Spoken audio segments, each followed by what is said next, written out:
Hey, Brian. What's up, man?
What's been going on, Brian? How are you? How's everything going?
Things are meh right now. Not much action, sadly. Been trying though.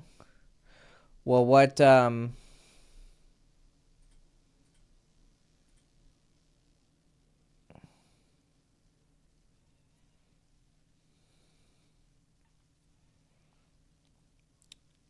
if there's not much action, are you doing a lot of approaches? And sure, go ahead and ask me. What are you? What are your questions about dominance, so to speak?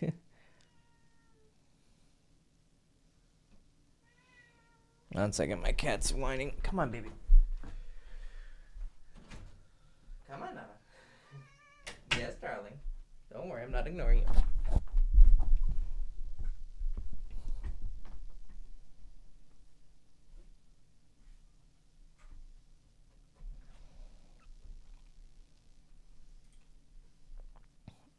Hi, Nana.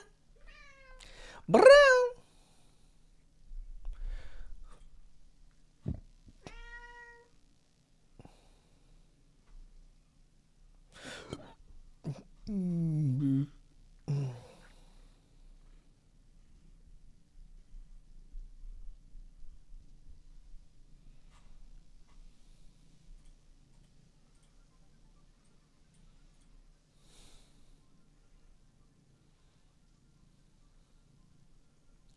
College is over. Well, I mean, yeah, that's the whole problem with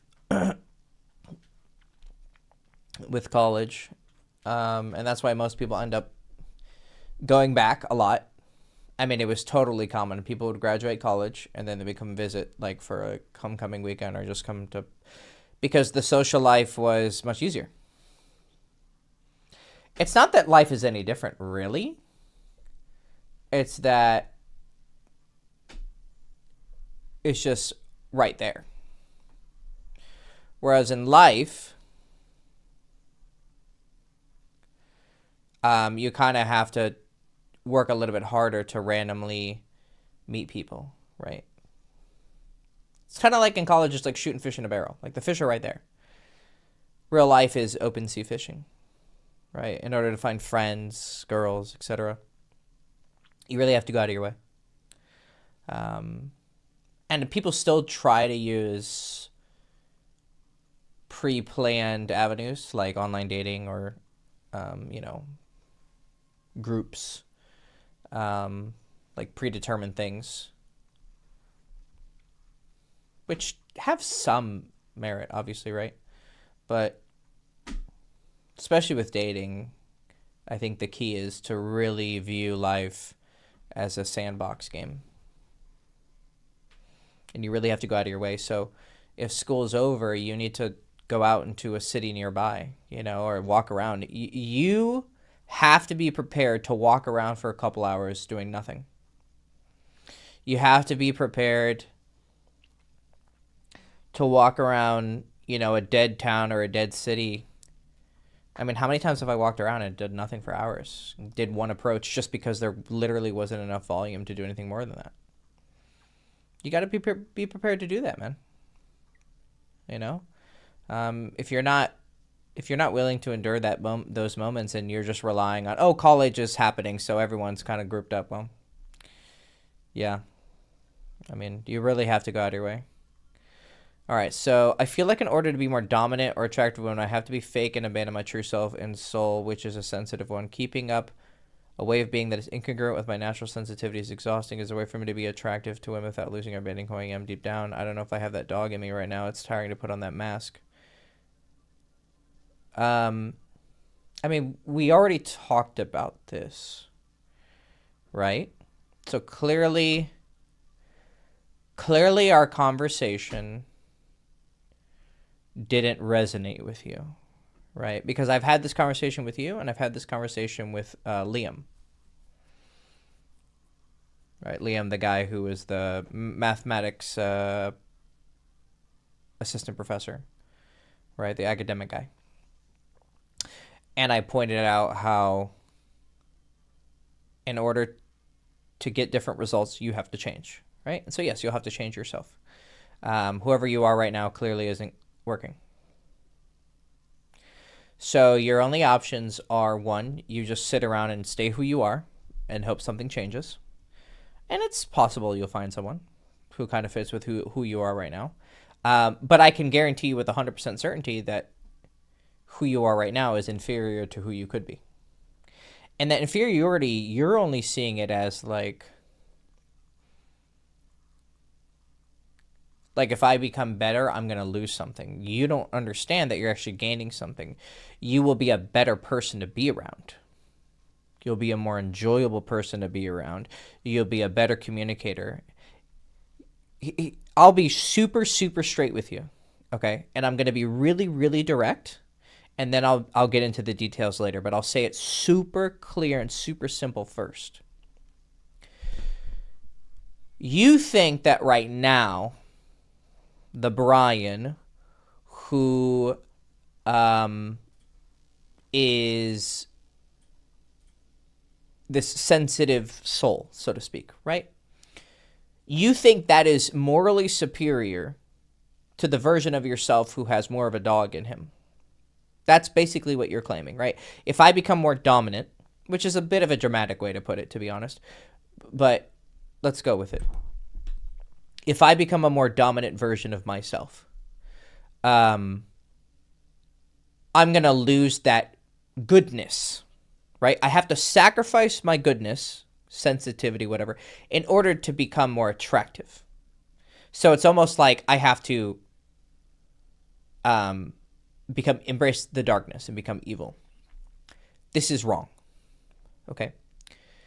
What you perceive to be compassion and sensitivity is there's a small layer of compassion and sensitivity on top, and that's what you're seeing. But what you're not seeing beneath that is what you think is sensitivity and compassion, but it's actually weakness and ignorance, okay?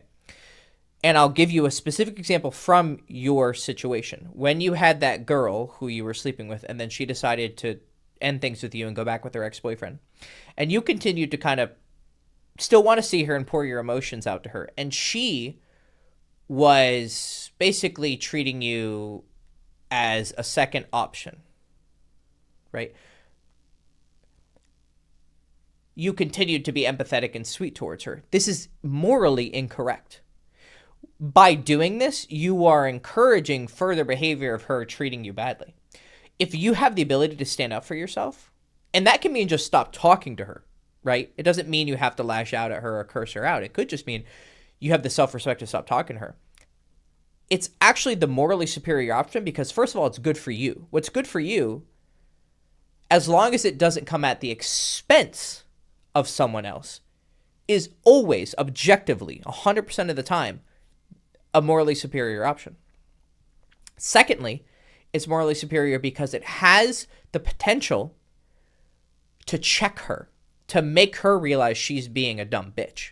She's, see, when I use that phrase, dumb bitch, someone who's like super sensitive, it goes, oh, that's rude. That language is cruel and unkind. No, it's not. It is putting into words the energy of you're fucking up and you need to stop doing it. And it uses harsh language to communicate that point more dramatically. It's not meant to hurt her. It's meant to correct her. Or to, since I'm speaking to you and not her, to communicate to you an energy you should feel. Right? So that harshness, that dog, right? That dominant energy is actually morally superior because it protects you and it could potentially teach her. That's not 100% certain. We can't control how someone, I can't perfectly predict if you stand up for yourself, she's going to go, oh my God, I was kind of treating you like badly. Let me not do that again. That's up to her. But you can kind of affect it to, let's say, 50% by putting that energy out there. Shit, I need more water. Okay. So that's part of it. And then third, okay, again, going back to this, like, here's this super sensitive part of me, this kindness inside of me, right? Or what I think is kindness. So first of all, I think it's weakness. So by weakness, I meant before, you don't stand up for yourself because you think I'm this sensitive, sweet person. But in fact, even though that's what you think is motivating you, what's actually motivating you is just a fear of confrontation. And you have revealed this to me in our talks as a motivation of yours, because when I was sometimes giving you some of this advice, you would respond and say, well, isn't this going to cause turbulence in my relationships? Which should never actually be a concern of yours. Because if something is the correct option, turbulence, or like if something is morally the correct option, like let's say standing out for yourself, turbulence as a result is fine. You just accept that. Because why would you maintain an unhealthy relationship to avoid turbulence? That's fear. That's being cowardly. That's not moral superiority. That's not moral purity. That's not sensitivity and goodness. Right? That's just you're afraid of losing friends. Okay? So that's not in the realm of morality. That's in the realm of, if anything, being egotistical. Right? So you have that fear of confrontation. You think, oh, I'm a good person because I'm afraid of confrontation. Not necessarily. In some cases, yes. Are you a subhuman fucking street rat who like punches everyone if they get disrespected or, acts like an animal? That's different, right? That's someone who is overly confrontational and in an immoral way. Right? Confrontation can mean a lot of different things, right? What I mean by confrontation is you're willing to lose friendships and or dating prospects and relationships for the sake of the truly good option, which is either protecting yourself or protecting the other person in the case where like you need to end things with them because you can tell it's unhealthy for them, right? Or for both of you. A couple who no longer is happy together, so ending it is just the better option for both parties. So again, you're perceiving this version of yourself as the morally good thing. I'm sensitive, and therefore it's morally good, and to lose this would be evil. So in order to stand up for myself, blah, blah, blah, I would be embracing the dark side. No, this is just your cowardice trying to convince you not to confront the darkness that you fight the dragon, or, turn off the lights and be okay with the dark and all the things that might get you in the dark, right? It's just like childhood, I'm afraid of the dark fears, but just with different things.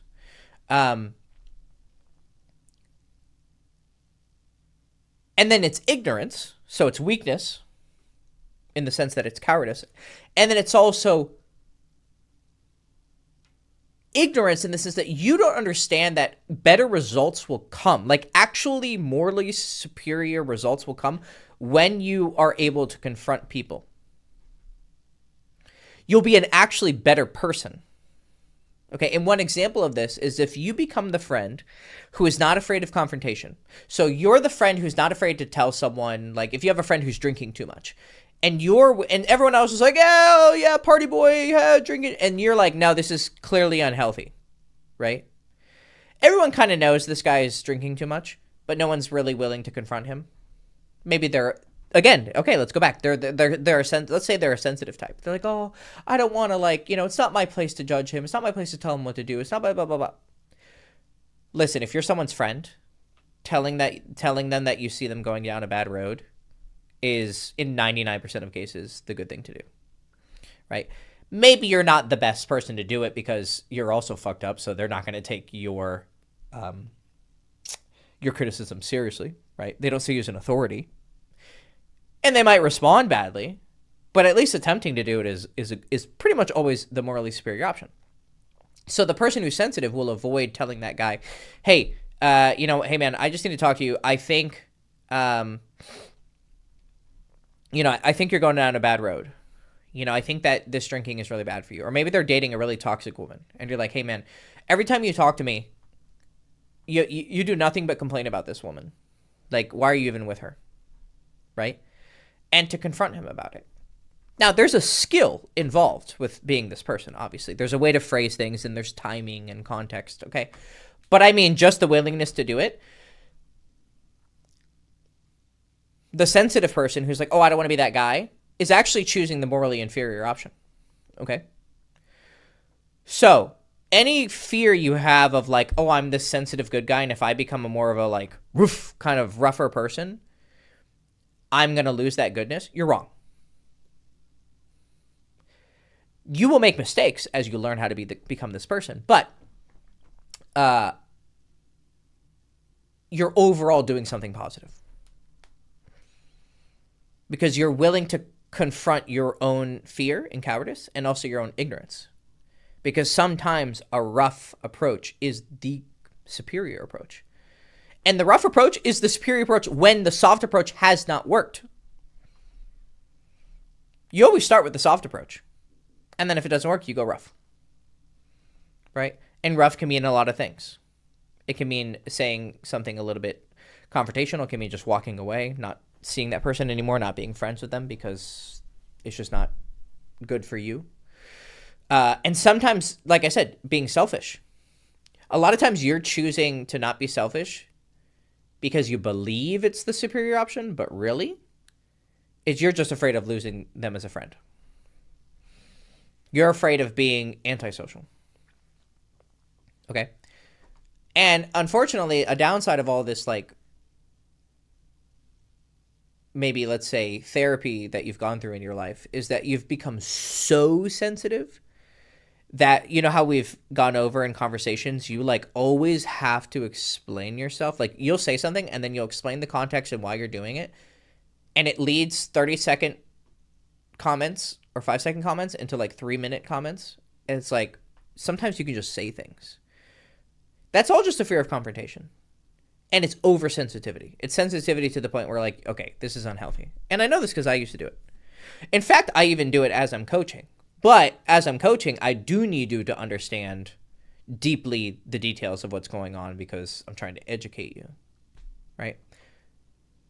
Okay, so if you have any fears about becoming less sensitive, being the morally inferior thing, like I'm going to become evil and betray myself if I become more rough and strong and dominant, whatever you want to call it. Hopefully I've explained in detail that your fears are mostly unfounded. I think I was pretty thorough in my explanation of the areas where it's bad. And to reiterate one point, like standing up for yourself is okay. Doing what you want to do is okay, as long as it doesn't directly hurt someone. And by directly hurt someone, I mean directly insult them, directly physically hurt them, steal from them, or betray them in some way, as long as you're not doing any of those things, you're allowed to do whatever you want. Like, for instance, I'm allowed to go out, if I was single, go out and approach and fuck a beautiful girl. Is there some guy in her life who really likes her, but they're not, like, together? Is he being hurt, like, indirectly because he sees, like, her post a photo of me and her on her Instagram? Yeah. But that wasn't his girlfriend, right? So, tough shit, right? I didn't steal anything from him. He might feel as if I've stolen something from him. Oh, man, I had a crush on her for so long. Da-da-da. But fuck it. Like, that's not my business. Now, if they were dating, yes, that would be an act of, like, thievery, so to speak, because they had a contract of sorts, right? And she broke it. Being selfish is morally a good thing to do. Self-interested is a morally good thing to do. You are 100% okay with being selfish, so long as it doesn't come at the expense of people directly. You can't control everything in life. Like, I'm not going to not buy a cell phone because indirectly, the company who made the phone outsourced their lithium mining to this place, and they're using fucking slaves to get it. It's like, dude, like, that's just not how it works. Unless you're the company directly, like, enslaving people, like, or you're, like, directly profiting off of it, like, you can't be guilty of the downstream. It's kind of like that whole bullshit with fucking libtards and the whole, like, oh, you're on stolen land. Okay, go give away everything. It's like, what am I going to do about it, right? I didn't fucking do anything. It's the same thing. So, now, the other part of your concerns was the energy. You were saying in these comments, you're saying, keeping up this new way of being is incongruent with my natural sensitivity, and it's exhausting. That's a different concern, because you go to say, is there a way for me to be attracted to women without losing or abandoning who I am deep down? Those are two different comments. This is exhausting, and I'm losing myself. Exhausting is just, I'm getting tired. Yeah, of course you're getting tired. You're trying to change who you are. You're putting in effort and energy. Of course it's exhausting. It's going to the gym, but for your personality. What, did you think you're going to snap your fingers and be a fucking different person tomorrow? The fuck? What? Let me snap my fingers and I have a degree in computer science. Let me snap my fingers and, I have a six-pack. What? Where? But the world is full of this mentality. In so many different pockets. Like, people just believe everything is just handed to people. It's a very pervasive mentality across the world. Like, I remember seeing I was on Twitter, and Mark Cuban, the guy who used to own the Mavericks and who's, I think he sold PayPal. He was one of the co-founders of PayPal, I think. And he was talking about his trades, like how he's made a lot of money, right? Like, he sold some business and he had a bunch of shares. And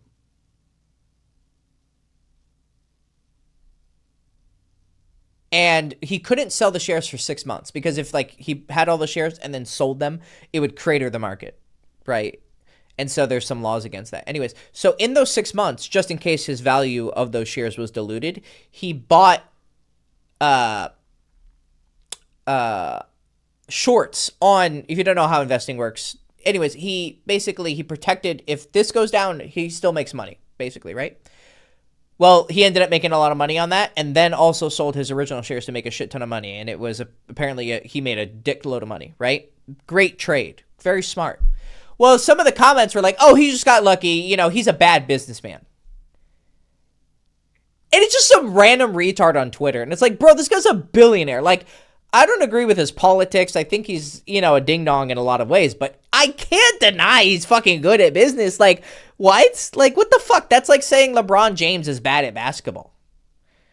Do I think LeBron James has some retarded fucking political views and he's kind of a ding-dong in some ways? Sure, but, like, he's clearly the best player in history, or one of. Like, clearly in the top 3. So much of the world thinks that people just get lucky. People just, and I'm going to make, my point is going to be made clear if you're not keeping up with me.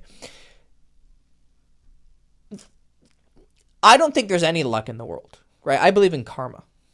So I believe that anything that you stumble upon that's lucky, it's because you bought that luck with previous good actions. Or it's the old, you've probably heard it, like, God rewards those who work hard or something like that. Like, you're more likely to get lucky if you do it a lot of times, right? So how does that apply to you changing your personality? Well, eventually one day, you're going to see something change. You're going to see changes in how women respond to you. You're going to see changes in how people respect you. Because right now, your sensitivity is a lot of times just cowardice. And unfortunately, people are going to take advantage of that. But as you become more strong, it's going to be visible and observable to people. And they're going to be less likely to fuck with you. Or they will fuck with you and you'll put them in their place. Whatever that means. It doesn't have to mean you confront them. It can mean you just fucking stop talking to them and you're done with them. Right? And that's going to have a downstream effect years and years later. Okay? And here's what's going to be funny. You're going to put in this effort to change who you are. One day, you're going to start getting different results. Women are going to treat you differently. Men are going to treat you differently. You're going to treat yourself differently. You're going to be happier with yourself. You're going to feel more satisfied with yourself. Years later, right? It's going to take years.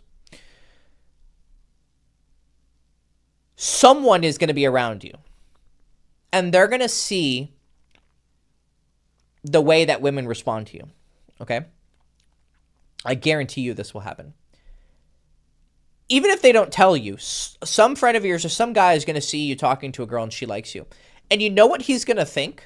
He's going to think, oh man, this guy's so lucky. Oh, he's so lucky. Oh, I don't know. Girls just like, Viking-looking bearded guys. Like, they're going to think Brian got lucky because he was born to look like a Viking and have a big beard and he looks manly or fucking something, right? And you're going to have a really strong demeanor. They're not going to know the Brian who before had this kind of like too sweet behavior. Too sweet. Too nice. They're not going to have seen that evolution, that change, and that work that you put in to change who you are. And again, we've clarified changing who you are is morally superior. You're not losing any goodness. You're just learning how to stand up for yourself. And that's inherently attractive. But in order to get to that new version of yourself, you do have to spend time and energy, and it will be exhausting. Day in and day out, you have to change your habits and your behaviors. And that means changing your thoughts.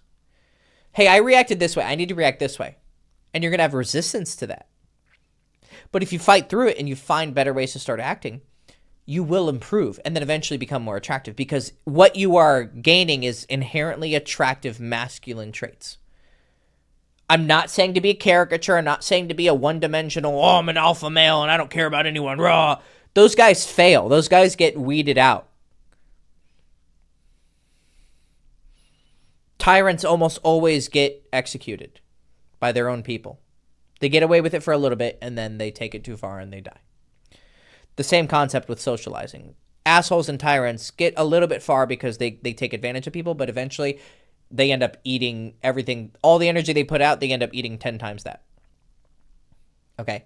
So, like, a lot of the reasons why girls cheat is for revenge too. Like, everyone thinks that cheating is only, oh, he's a weak simp, so I'm going to go fuck the alpha. A lot of, like, alpha guys get cheated on. Like, super, like, because the women cheat out of revenge because they've been mistreated. Okay? Now, what does that have to do with the whole Mark Cuban reference, right? That guy has some skills that he learned. And so for someone to say, oh, he's rich, it's a fluke, go fuck yourself. That guy has clearly, he's probably had a lot of failures. You only hear about his successes, so you think it's lucky. You didn't hear about his failures. Now, are some people born with, advantages, rich parents and this and that? Sure. But here's the funny thing. Again, this is another example. People always joke like, oh, if you're born a millionaire, oh, they're successful. Oh, they got lucky. Taking $1 million and turning it into $10 million is not an easy task. Taking $1 million, turning it into $100 million is really difficult. Turning $1 million, turning it into $1 billion, holy shit.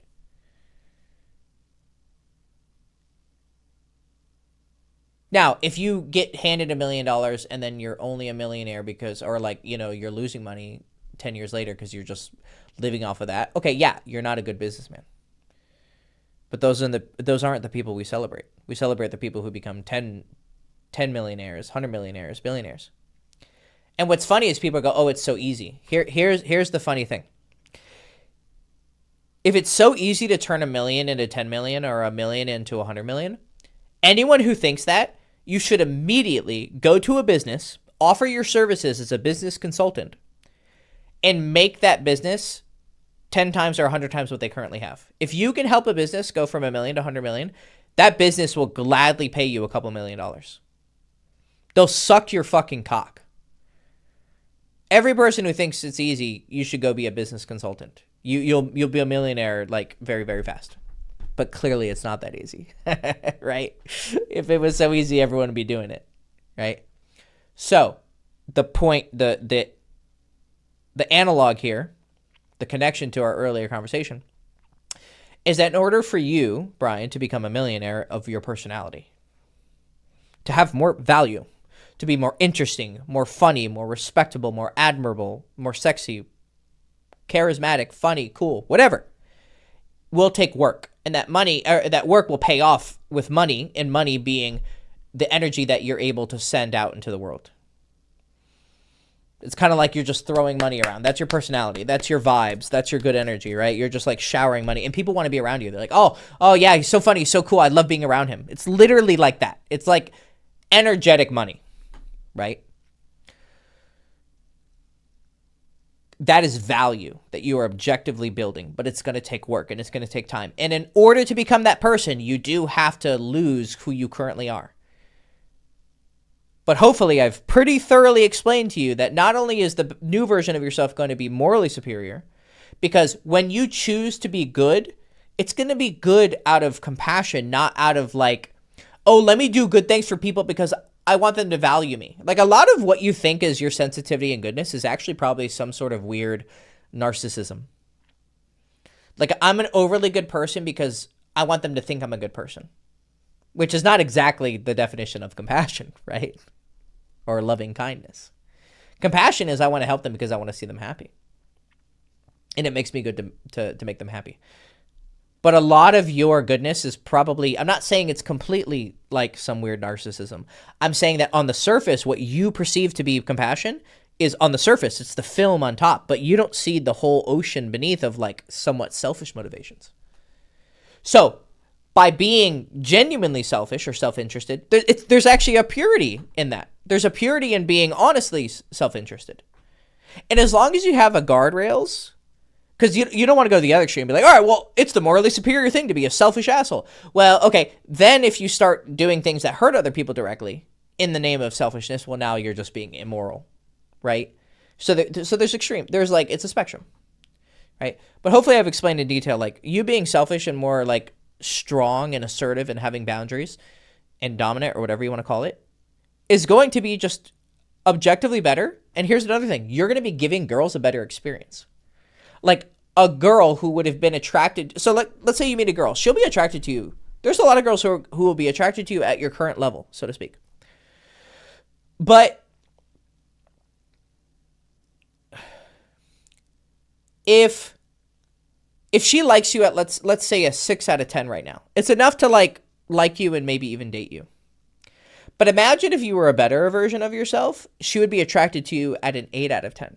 You're literally giving her, this girl that you care about, a better experience, an 8 out of 10 experience, because you have become an 8 out of 10. Isn't that the morally superior option? To be the best version of myself, not only for yourself, but the women you're dating? If I'm a better fucker, I'm funnier, I'm more interesting, I'm more compassionate, I'm more caring. Not only is that good for me because it gets me what I want, it's also better for the girls because it gives them what they want. Like, dating is literally just give the girl what she wants and she'll give you what you want and then you both stay together. Like, it's a reciprocal self-interest. If you really break it down, it's really fucking simple. Being the best version of yourself is the morally superior option for other people because you are giving other people around you a better experience. The version of myself now who is a better explainer and expresser and talker and teacher and blah, blah, blah, it gives a better experience to my clients, to my friends, to my wife, to my this, right? So me building myself is good for myself and for others. So this is the last time we're going to talk about this. You need to change who you are. You need to become a better version of yourself. In doing so, you will gain more results for you and you will provide more results, emotions, experience for the girls and friends and family in your life. Yes, it is exhausting to change who you are because it's emotional energy. It's hard to... You go to the gym for 1 hour. You're like, oh, I went to the gym for 1 hour. Yeah, I ran 30 minutes and then I did 30 minutes of lifting. Like, okay, yeah. Well, what does 3 hours of emotional lifting feel like, look like? It's hard to quantify that. It's 10 times more exhausting than physical labor. That's why I like 3 hours of coaching and I'm fucking exhausted. I've done physical hard labor from morning till dusk. It's hard. Emotional is harder.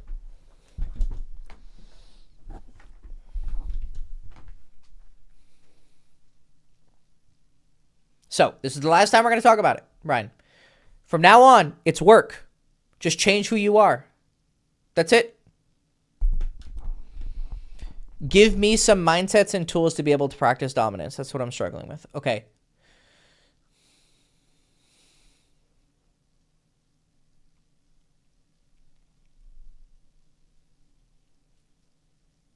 Okay, so okay, I'm going to explain to you. It's somewhat frustrating to have to do that because I kind of just did. But for some reason, I explain all that and you're unable to turn that into like practicable like steps, right? But that's okay, right? It's my job as a teacher to do that, but it's somewhat frustrating. Like, you have to be able to think a little bit more dynamically, brother. Like, that's what I'm saying. So for you, it's all chatter and you don't know what to do the information. Creative, intuitive intelligence is the ability to turn that chatter into actionable steps. Right? So you do need to work on like, here, I'm gonna give you a test first before I just hand you the information because you do need to kind of do some work here. Can you give me one tip for yourself as if you're teaching yourself? From the chatter I just gave you, the ideas I gave you, can you turn that into an actionable step that can be repeated many times? Just one, and then I'll give you 2 more. But you have to do some work yourself. I understand that the way you think is a little bit more direct and literal, so you're unable to translate like a speech into actionable steps, but you're going to have to try, brother. Because this whole journey of socializing is a lot of intuitive, creative thinking, and if you don't learn how to think that way, you're not going to go far. You're going to struggle.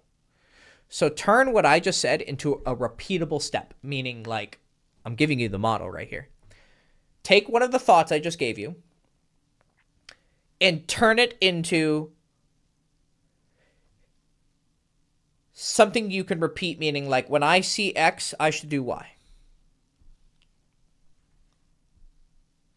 Assert stronger boundaries when they're crossed. Is that what you mean? Correct. Exactly. Right? But be more specific. Give me an example. Give me a concrete example.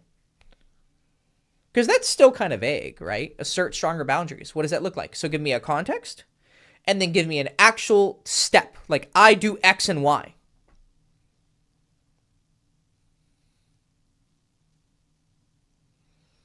I'm going to get some water while you figure that out.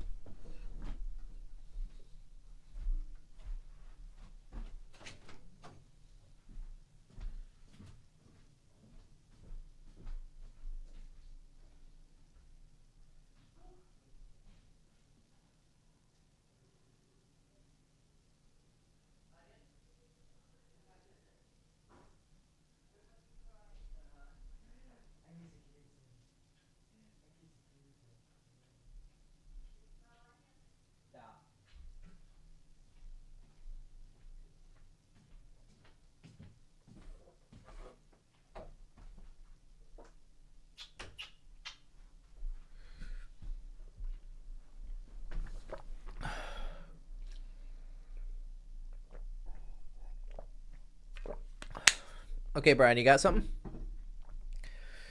Like, give me a recent context. Just quick. This happened. This happened. I should do this and then do this.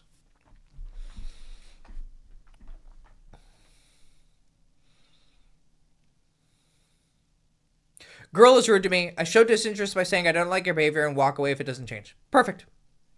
Exactly. Exactly.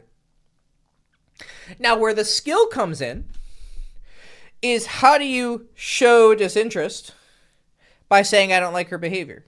It'd be easier on Zoom. It would be easier on Zoom. I don't really feel like getting on Zoom right now. See? Look, I don't feel like getting on Zoom. I feel like just reading some chat and talking. So that's it, right? I'm not like, you know, I like sometimes getting on Zoom and helping guys. Sometimes I just want to answer some chat questions and kind of just hear myself, you know? So that's a boundary of mine. I'm not doing it in a rude way. I'm not saying like, well, fuck you, I'm not getting you on Zoom, or, you know, or I'm not saying like, you know, like, oh, if you want personal coaching, you got to pay for it or something, right? None of that. No, I like helping guys, right? But right now I don't want to get on Zoom. You see, it's like a small boundary. And I'm asserting it by just like, I don't really feel like it.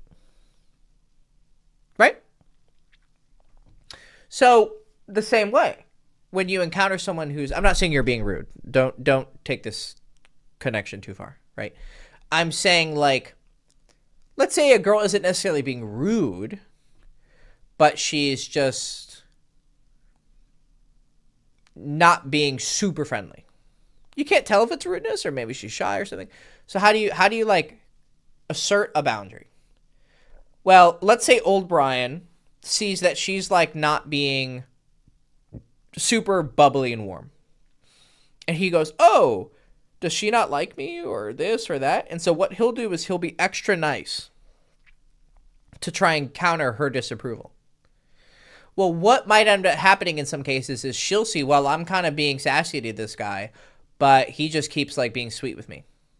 And she thinks a little bit less of you, maybe subconsciously. Now, this is what trips guys up. They're going to go, oh, well, I'm not going to change who I am to get her approval and her attraction.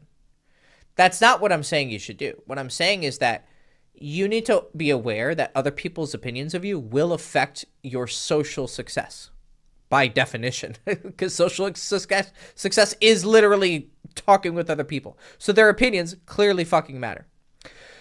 So what you'll do, you won't necessarily like be a bitch to her, but you'll go from this, like, look at, like, I'll show you the change. So let's say you're like, hey, what's up? How are you? What's your name? Let's say you get introduced to her by a friend. How are you? And she's like, oh, hey, my name is Sarah. Yeah, nice to meet you. And you're like, oh, cool. Yeah. So, oh, how do you know, Erica, blah, blah, blah. Oh, cool. And she's like, yeah, yeah, not giving you anything. And so before you're like, hey, yeah. And then what you do is you just shift and you go, okay, cool. Well, nice meeting you. Anyways, and you like stop giving her attention and you stop giving her like positive energy. Now, you're not going to look at her and say, listen, you fucking bitch, you better fucking smile at me and fucking give me a fucking attention. Don't fucking disrespect me. Like, of course, that would be retarded, right? But what you're doing is you're adapting to the situation. What you're saying is, I'm not going to give you this super positive energy because you're not earning it. And my super positivity is a currency. I only have so much of it. I only have so much emotions to give out every day. So I need to be a little bit more careful.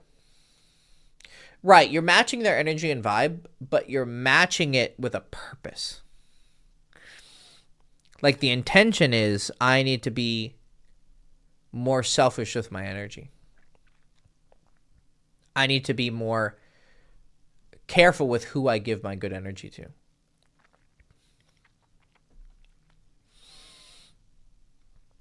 So there's an intention, like why, and then there's a result of like what I actually do differently for that intention to be properly executed. Now, could that girl possibly, I've seen women in real time change their behavior. You start doing that and she goes, hey, what did you say your name was again? Oh, hi, and she starts treating you better with respect. Good. Now, it doesn't mean you're like you were dying for that approval for her. That's too extreme. It's not like you were like super needing it. But it is going to just make your experience in the social world better. So why shouldn't you do it? And you might even end up fucking her. Now, you might say, well, the fact that she acted that way in the first place was a violation of respect, and I'll never give her this dick. She doesn't deserve it. Okay, sure. You can have that perspective.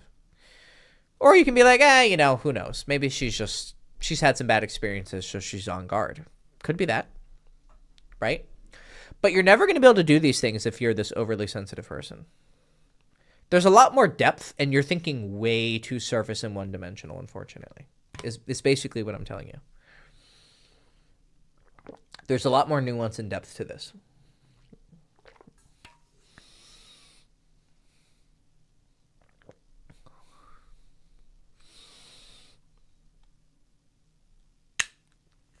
Okay. So.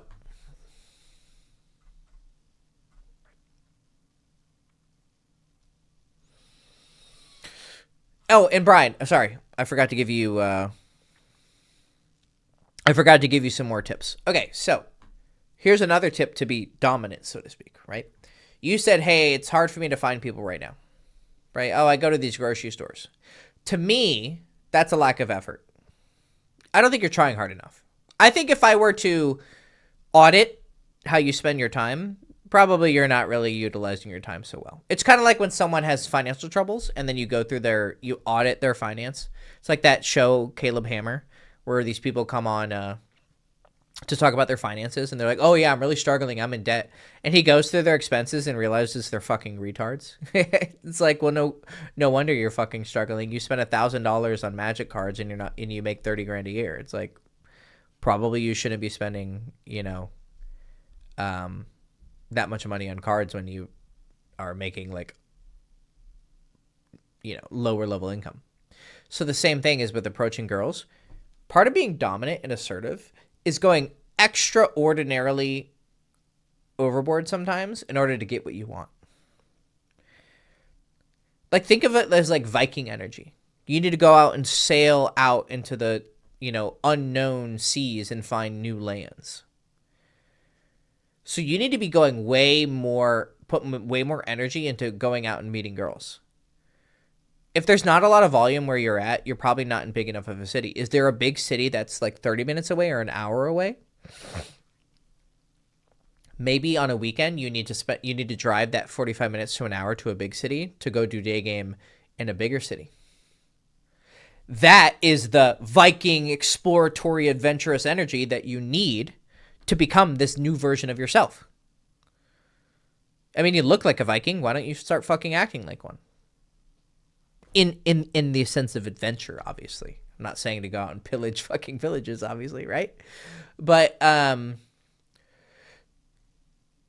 if you were to teach yourself, like, I need to push myself, well, that effort that you take to really push yourself will literally make you a better, more strong, assertive person.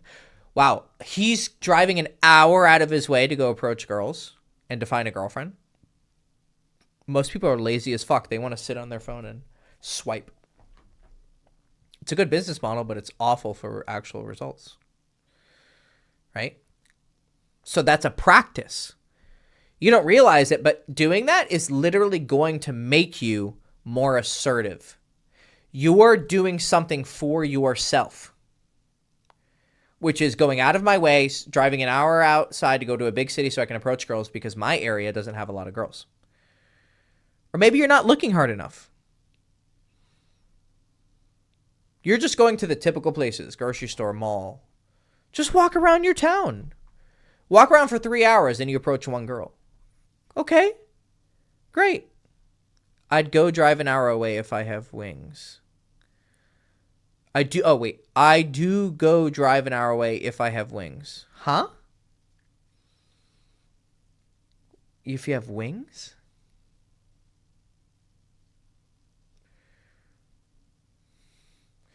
Okay. Like Red Bull gives you wings, kind of wings? Like you just need that. Oof. You can do that? Yeah. Oh, if you have wings, like a wingman. I'm fucking retarded. Okay.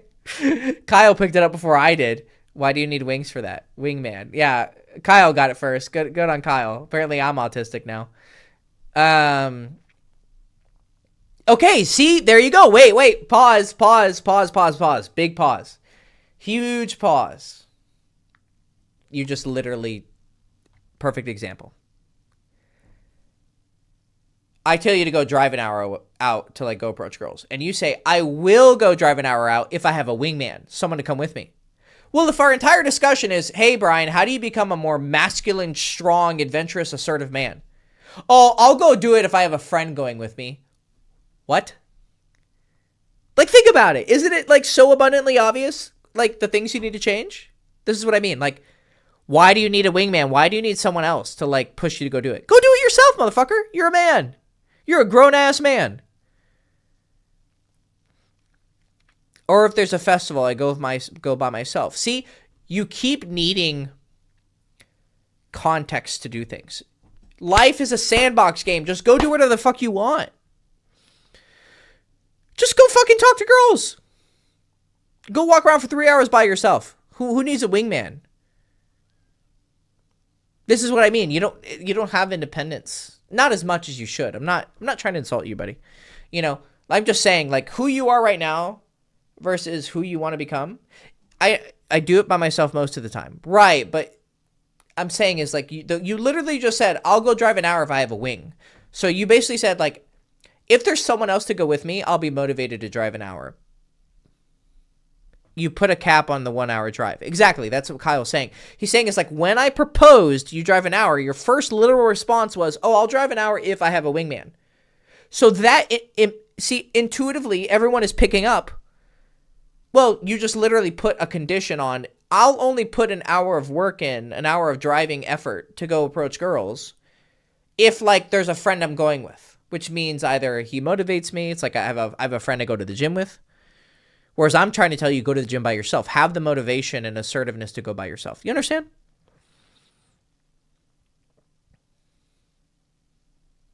I literally go to festivals and concerts by myself just to meet me.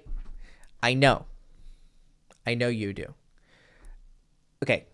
You're getting a little bit confused here. So I'm telling you to do X and you're like, oh, well, I already do that. But I'm not saying you don't do it. I'm saying you don't do it enough. So when I say go out of your way to put in more effort and you go, well, I already do it. That's not the conversation. The conversation we're having isn't a binary 0-1. Does Brian ever go out by himself? If he does, therefore Hector's criticism is incorrect. No, Hector's criticism is that you need to do it 10 times more than you're doing it now. Because in the process of trying 10 times more than you're trying now, you will work yourself harder, which will make yourself stronger. I mean, you're complaining about, energy problems. Well, then fucking work harder. Get some endurance. Now, I understand that, part of being on the autism spectrum is that you have sensory overload. That's probably a lot of what makes you tired. Is sensory overload, right? I do most everything by myself nowadays. It's nice to have a wing. I don't usually have one. You're still missing the point. I've been extraordinarily direct and clear about what my point is. If you can't tell, I'm getting a little frustrated now. Like you're still missing the point. Like I'm saying X and you respond with Z. It has nothing to do with X. I'm saying you're complaining about being tired. You need to work harder to gain endurance so you don't get tired anymore. And that'll make you a better man because you'll be more strong as a result. That's it. End of discussion. So you either do it or you don't. The way you talk right now is coming off as if it's an excuse. And it is an excuse. This is why I suggested Zoom. Yeah, but buddy, you have to learn how to speak. I'm criticizing your ability to speak. And us like this difficult conversation that we're having where you're texting and I'm responding over video, and then you're like, oh, it'd be easier to talk over Zoom. I want you to realize, basically I'm teaching you how to text right now, right? What you're not doing is realizing how you're coming off. And you're like, oh, well, if I get on video, we can relieve these misconceptions. No, you need to get better at typing. You need to get better at texting. You need to get better at expressing yourself. This is a skill. I wrote the whole fucking book on texting. You literally have it. So you need to look at your messages right now in the chat and go, well, how am I coming off? Right. You, even though you're not intending to, I am still clearly seeing what you're meaning. You are making excuses. Even though on the surface you're going to go, well, that's not my intention. Well, just because you're not aware of an intention doesn't mean it's not there. It's subconscious going through, because I've been doing this for 13 years. I know how people think. I know how clients think and students think. The number one problem with students is fucking laziness. It's like literally the most pervasive problem of every client ever. I'll have clients pay me $20,000 and then we'll work together for like 3 months and then they'll disappear for 3 months. Why? Because they're fucking exhausted. I'm pushing them to change who they are. And that is a very difficult process. And it involves a lot of pain. And so it's difficult. They go out and get rejected and it fucking hurts. It sucks. Or they meet one girl and it just like breaks their heart because they really liked her and wanted to fuck her or date her and it doesn't work out. And they get devastated. Dog, like, the answer to a lot of questions is just to work harder. Paying $20K to just dip is crazy. Brother, you have no idea. I have made tens of thousands of dollars like that people never got out of me because they just quit the coaching early. Like, even when I was 6K, right? They would do like 3, 4, 5 sessions and they still had, 6, 7 sessions left. Disappear. They never text me, oh, you're a shitty coach. Give me my fucking money back. Right? Or, always it was, I would hear from them later, or like I just knew because I fucking know people and do this professionally. They would go, they'd be like, oh yeah, sorry, I got burnt out or this or that or this or that. The only people the people who like get mad at me because I tell them something harsh and they don't want to hear it. I'm sure I've told you guys, I used to have this anniversary thing where I'd have a problem client every year. Last year was my first year I didn't have a single client who like got pissed and quit coaching. Literally every year before that, I would have one or more clients get pissed at me and quit. Because I tell them something difficult. Like I would tell them, like I'm talking to Brian now, I would tell them something like that. Like, hey, I would call them on their bullshit and they wouldn't like it. But last year was my first year not having anyone like that.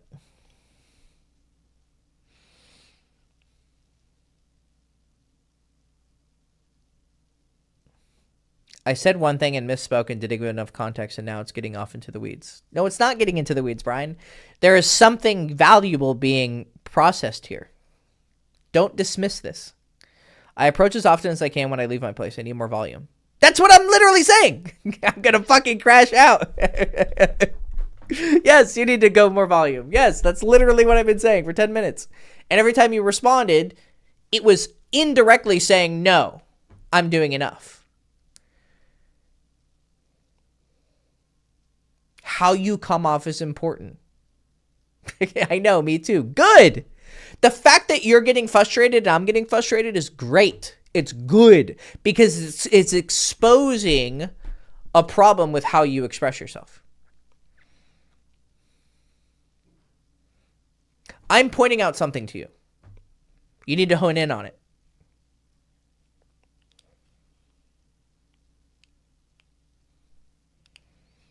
Go back through the messages, rewatch this live stream.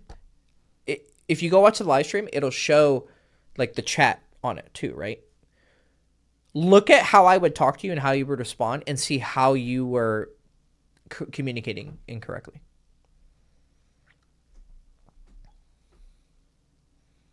And you can learn a lot of lessons from it. Study it. Just like I write the texting book. What she really means. It should also be called What You Really Mean. Or how girls perceive what you really mean through your text messages. Right? Understand the best of your ability how you come off to people. You have a lot more control over it than you think. Okay. Now let's move on.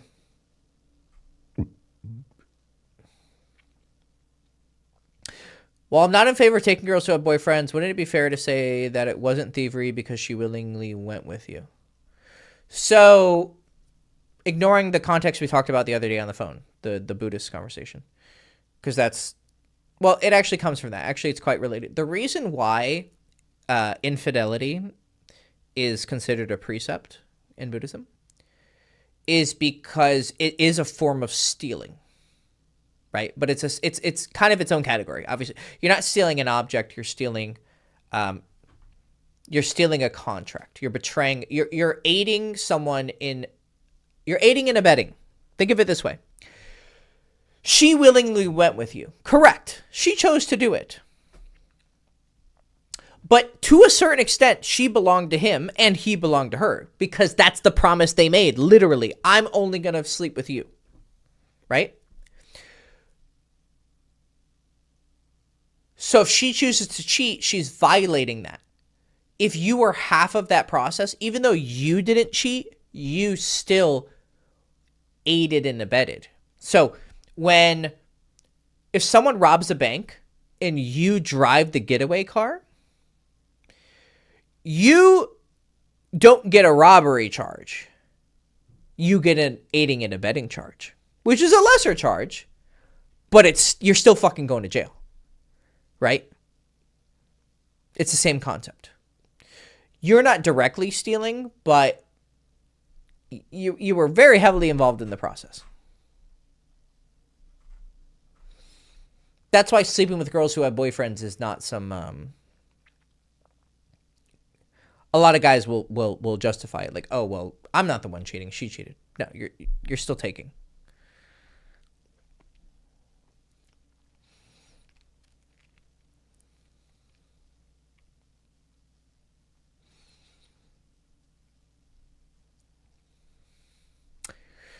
You were talking about something close to my heart and why I'm angry, always indignant, because it feels people treat me less than, and I understand why. It scares me also to approach women I like. Sucks that it takes years.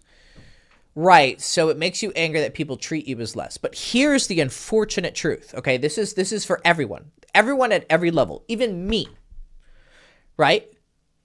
Because I'm still a work in progress. This is what I tell all my clients. I'm not perfect. I'm just farther along the process. But whereas they have like to make these big changes, my changes are more refined. Like I'm working on a much more microscopic level of improvement. But those microscopic improvements can have drastic effects. Right? There are hierarchies in this world. Okay? There are people who are more beautiful than others. Now, there's a certain level of subjectivity. A guy can show me his 8.5 and to me it's a fucking 5. Literally happens to me. I test it all the time. I'll ask clients who they like, their taste in women. Sometimes it's totally opposite and sometimes there's some overlap. Right? So there is some subjectivity. But if I have a busted up face, let's say I get in a car accident and my face is like fucking cut in half. I'm fucking ugly. Like, let's stop bullshitting. Like, I'm fucking ugly. Like, doesn't mean you should mistreat me, but I'm ugly as fuck. Like, half my face is fucking melted off or whatever, right? That's a hierarchy of beauty. I can't go around pretending I'm beautiful. You might have a beautiful personality, but that doesn't make your fucking face pretty. So there's a hierarchy in this world. There is hierarchy with personality traits. Generosity is an objective virtue, and some people have more and some people have less. Self-sacrifice is a personality trait. Some people have more, some people have less. Charisma is a personality trait. Some people have more, some people have less. You understand what I'm saying? Sense of humor. Now there's some subjectivity there too, right? Some people like certain senses of humor. But there is objectivity as well. So, Omar, you being angry that people treat you as lesser. So you walk up to someone and they look at you like you have airborne AIDS. And if you have visual AIDS. If they look at you too long, they're going to get fucking AIDS, right? They are saying to them for that moment, you have no value, please leave me alone. Now, are they completely correct? No. Are they maybe a little bit correct? Yes. Objectively, to them, you don't have a lot of value. So objectively, to that girl that you approach and she looks at you, again, that you have visually contractable aids, you don't have any value to her. Now, does that mean you have to spend the rest of your life improving yourself so that you can get her? No. Right? That's retarded. But can you improve yourself to a point where, like, if you reverse time and went back to that moment and you approached her in a different way, would she have been more interested? Yes. Yes. There is some skill variance there. There's also external things you can't control, what mood she's in, if she's taken or not, you know, etc. There are some external variables. But there's also, here's a skill. Do you have the ability to, like, read her as a person and check the environment? And let's say she's in the middle of conversation and you walk up to her and she gets ticked that you just interrupted her. But if instead you would have waited 5 minutes later when she's not deep in conversation and you talk to her, would you have gotten a better response because you read the situation differently? Sure.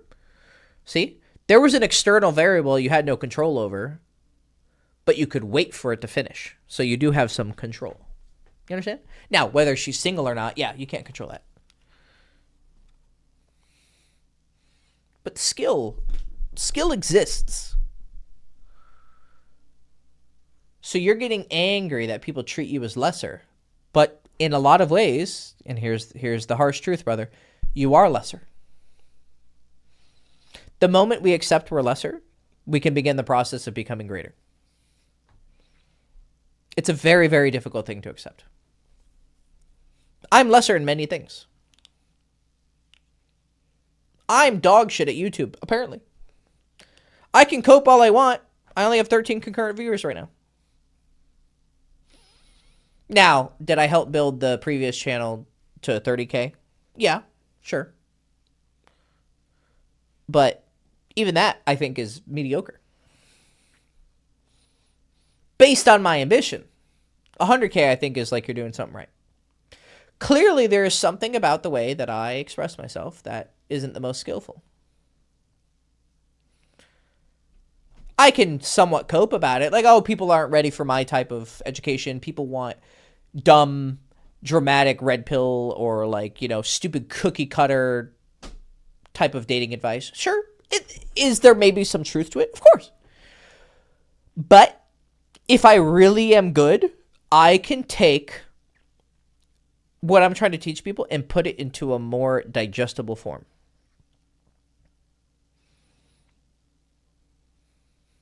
Because there's fucking YouTubers who I see who have hundreds of thousands of subscribers, and they are far less articulate and far more boring to me. But they may objectively be appealing to a greater audience. And to a certain extent, I guess that is a skill issue. I'm not appealing to a greater audience. Right? And then there's a deeper variance of, like, well, what are you looking to get out of it? Like, I remember one guy wanted to help me with my YouTube channel, and he had grown a meme funny channel to 60K. And I thought about it, and I was like, well, that's a pretty easy channel to grow, right? There's no investment. It doesn't require any investment from the person. Hey, it's a funny video, like, subscribe. I'll watch a 30-second funny, stupid video they put. But that doesn't require a lot of investment, so that subscription is easy, so to speak, right? What I'm teaching kind of requires some investment.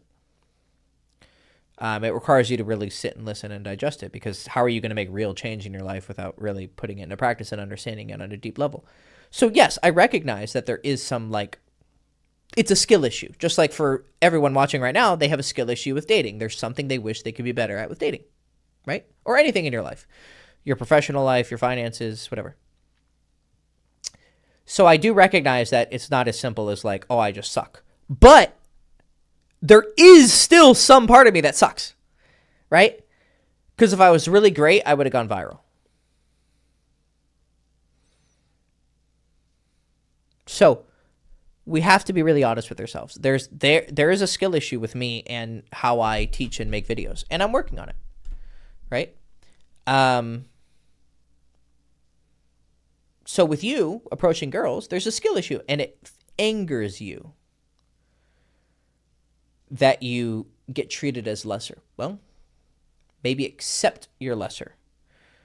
And in accepting that and embracing it, you can then make yourself greater. But you can't start that process until you accept it.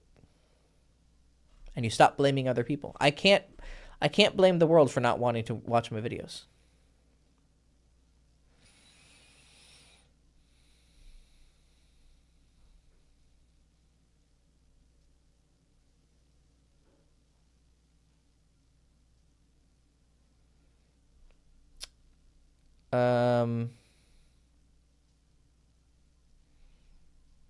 You're welcome, Brad. Brian, I was getting decent success, and Hector was like, hey, man, you got to get even better, more attractive. And I'm like, say less. Thanks for being honest. Yeah. Yeah. And that's because I'm coming from a, you know, I think in terms of like the best of the best. So obviously my standards are much higher. But someone wouldn't come to my channel unless they're looking to improve. If someone's happy with their dating level, they're not going to be trying to watch my videos. Yeah? Makes sense? Right? So by definition, if they're looking to improve, then if I have a perspective of like, I'm thinking from the top of the world, I don't know if I'm the top of the world. Like, I make mistakes. Like, I always tell people, like, I could go into a room or a social situation and fuck up and be weird or be awkward or, you know, accidentally like go too far and kind of simp for a girl and look like a loser. Like there's gonna be situations where I fucking do that. Anyone's gonna have situations like that, right? I'm not perfect, but I just haven't met anyone who I've seen have the same level of consistency and charisma that I have. Does that mean I'm number one in the world? No, I don't know.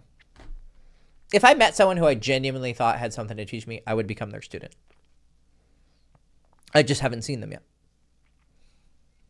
And when I meet them, I'll let you know. Anymore. I've obviously studied under a lot of different people because I have something to learn. I learn what I need to learn, and then I move on, right? So, you know, when viewing what he's saying is like, he thought he was doing pretty well, and then he started talking to me. I was like, hey, you can do a lot better. And he's like, cool, awesome. That's the correct mindset, right?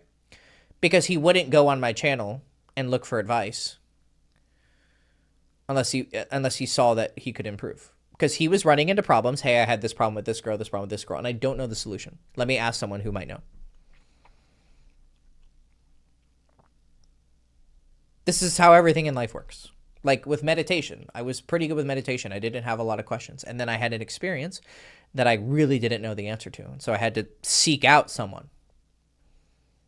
So I eventually found someone at a monastery and asked, and he knew the answer. He helped me answer it. I sought help.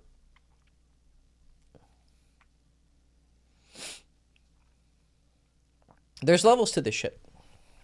There's always levels to this shit. And it's just a question of how good you want to be. That's it. If you're happy with what you're doing, then you're happy with what you're doing. Some people are content and satisfied. Any advice for mid-40s guys with kids who are back on the market and attracted to younger women? Never saw any article about game at the grocery store with kids in tow. Huh. Okay. So, I had a client a while back. I always joked he looked like a Jewish wizard. Super fucking curly hair, big-ass nose, little chubby Jewish guy, right? Single dad. Early 40s. I think he was like 42. There's literally a video of him. Here, one second. I'll literally show you. He looks better because I told him to fucking get his shit together. One second. Here. Let me find it. He's on my coaching page. Here he is, right here. Display capture. Right here. This is him. Okay? The wizard. The Jewish wizard. He cut his hair. He got his fucking eyebrows fucking waxed. He put on a decent shirt. Got some fucking shit. Fucking, you know.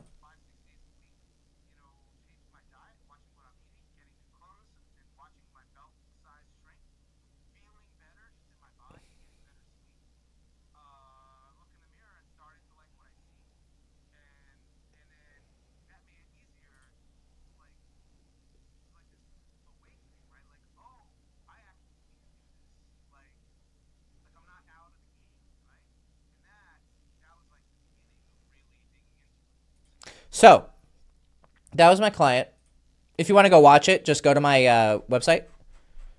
Go to the coaching page right here. It's under the testimonials. It's the second video. Here, I'll post the link. All right.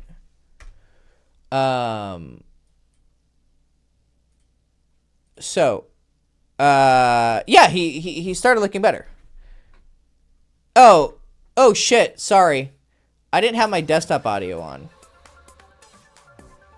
I forgot to turn on my thing. 1 second. So then I approached more women, right, over the next several weeks, and then I started to notice, I guess, you were calling it approach invitations. I started to notice little things, right? I'm in the grocery store looking at some vegetables, and there's this woman maybe 5 feet away from me, and I look over and I notice her. I was like, maybe I should say something to her.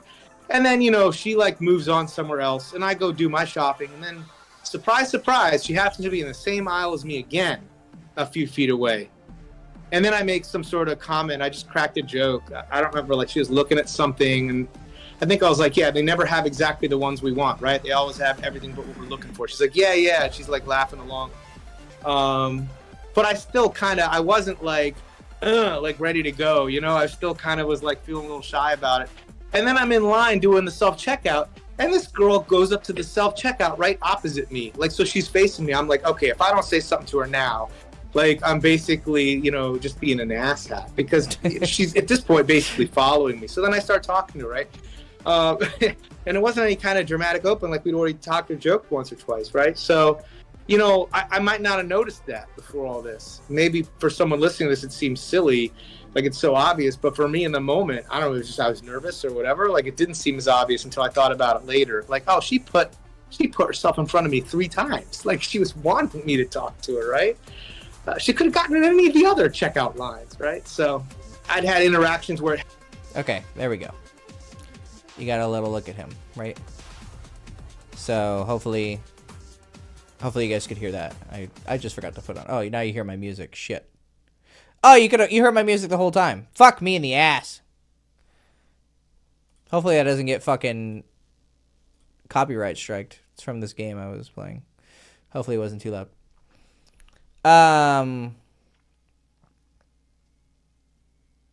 Yeah, so single dad, early 40s, looks a lot better.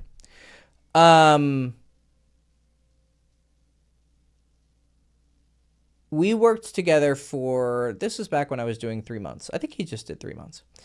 And, let me see, is my video still working normal right now? 1 second. Yeah, okay. Sorry, I'm freezing up and just making sure my technology is in line.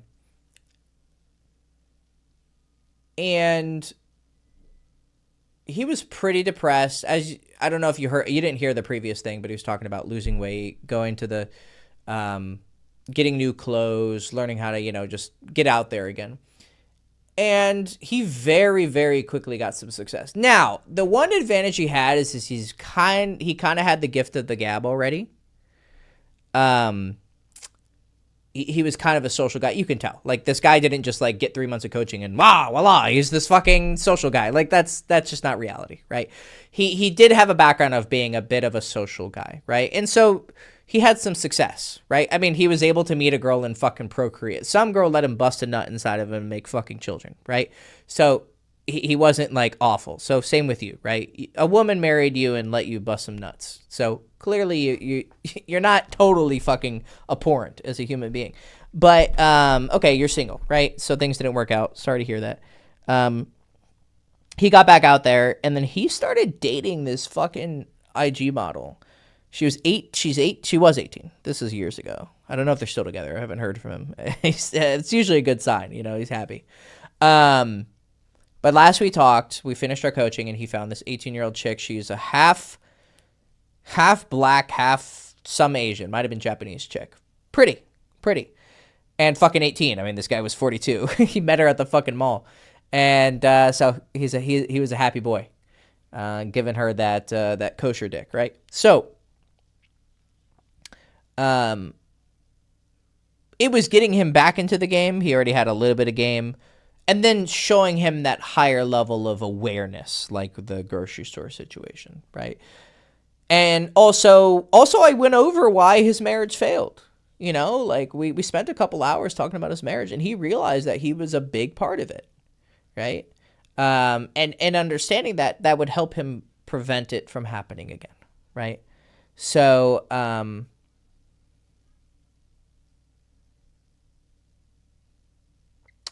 you know, you clearly something went wrong, and some bad habits need to get fixed. You need to either pick a better partner next time. Marriages are work, and they require maintenance. Yeah, they require picking a good person who's willing to work with you too. Like, I don't know the details of why things didn't work out, but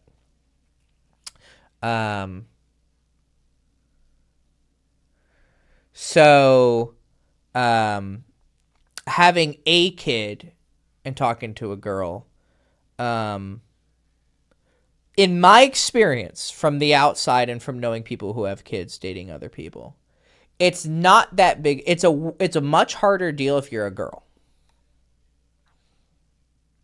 Okay, because a man dating a woman with kids, there is that feeling deep down of like, oh, I'm being the cuck who's going to raise another man's kids. Women have a much easier time like being the new mother, and then they have kids with you, and now they have their own connection with you, sort of thing, right? The easiest situation is when the guy has a kids and he meets a girl. So you're in the easier situation. I think it's much harder for a single mom, right? As someone who was raised by a single mom, I have a pretty good experience telling you, so it's not as big of a deal as I think you think it is. It's one of those situations where if you think it's a big deal, it can become a big deal, or that's the reason they give you, quote unquote, but that's not really the real reason. It's the same thing as being old, right? Like this client, fucking 42 Jewish wizard, right? He looked a lot worse before he got his shit together. Dating a hot 18-year-old chick. Clearly age wasn't a fucking issue, right? But of course there was that fear.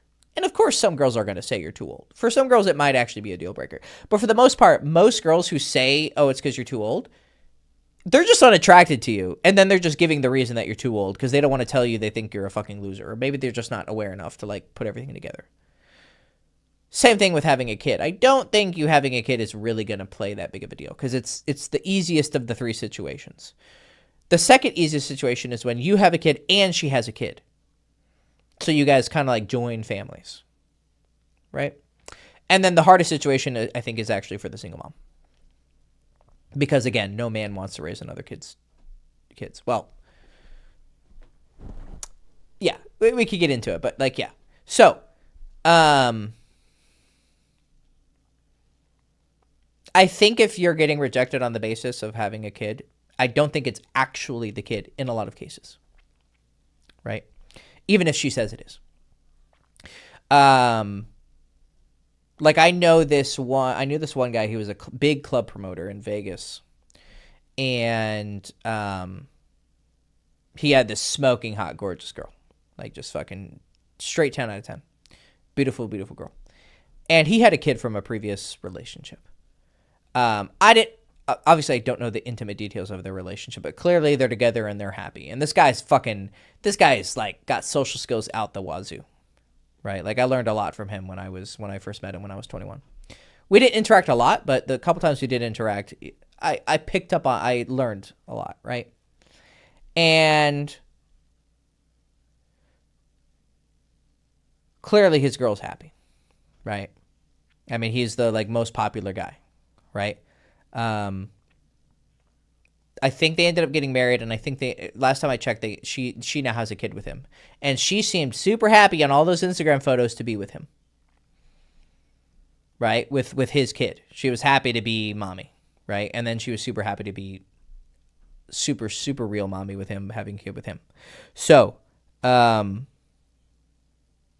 if you're an attractive guy, she likes to fuck you. Having a kid is not really going to bother her too much. All right.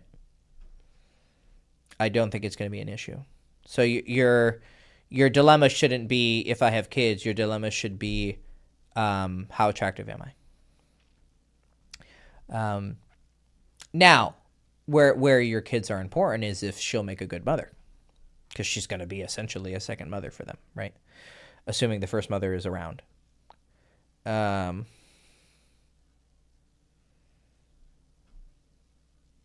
So I'm aware that I'm upping the difficulty for myself, but I want a younger woman, but I don't want more kids. That's fine. That's fine.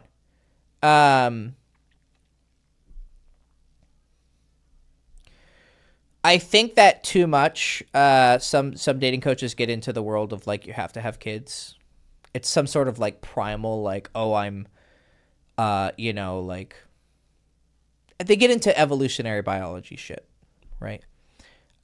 We do have animalistic parts of ourselves. So I'm not saying that these animalistic desires of like, I want to get knocked up by you, right, doesn't have some like effect. Clearly it does, right? So like, you having had a kid does kind of prove your, I don't know, fertility or virility or whatever it's called.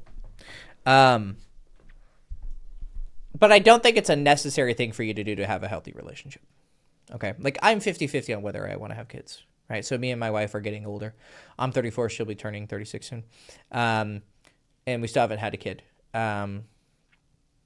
We've been together 7 years and everything seems great, right?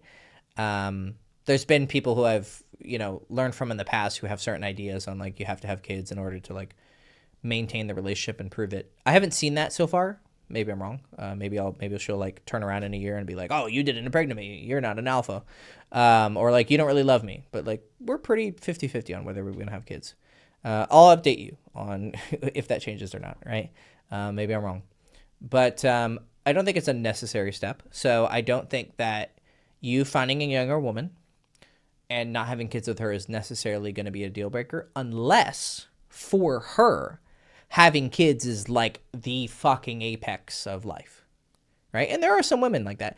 But those women usually get knocked up by the time they're like pretty young. They get knocked up very fast because that's what they want. They want to be a mom, right? And of course, people can change their minds too. You never know. People can change their mind. She might be okay with it, and then she hits 32, and she's like, hey, ovinator, I need you to dump a baby in my ovaries, right? And she gets upset you're not doing it. So I think your best move, I think the girls who like are super set on not having kids are kind of weird. I think it's a weird position. Like, I don't want kids, right? You're saying that because you've already had one. But I think that if you find a girl who's like super gung-ho not having a kid, that's usually a bit weird. It's just such an extreme position. I think the healthiest kind of girl you can find is a girl who is sort of like 50-50. Like, yeah, hey, having kids would be nice, but it's not like some super necessary thing.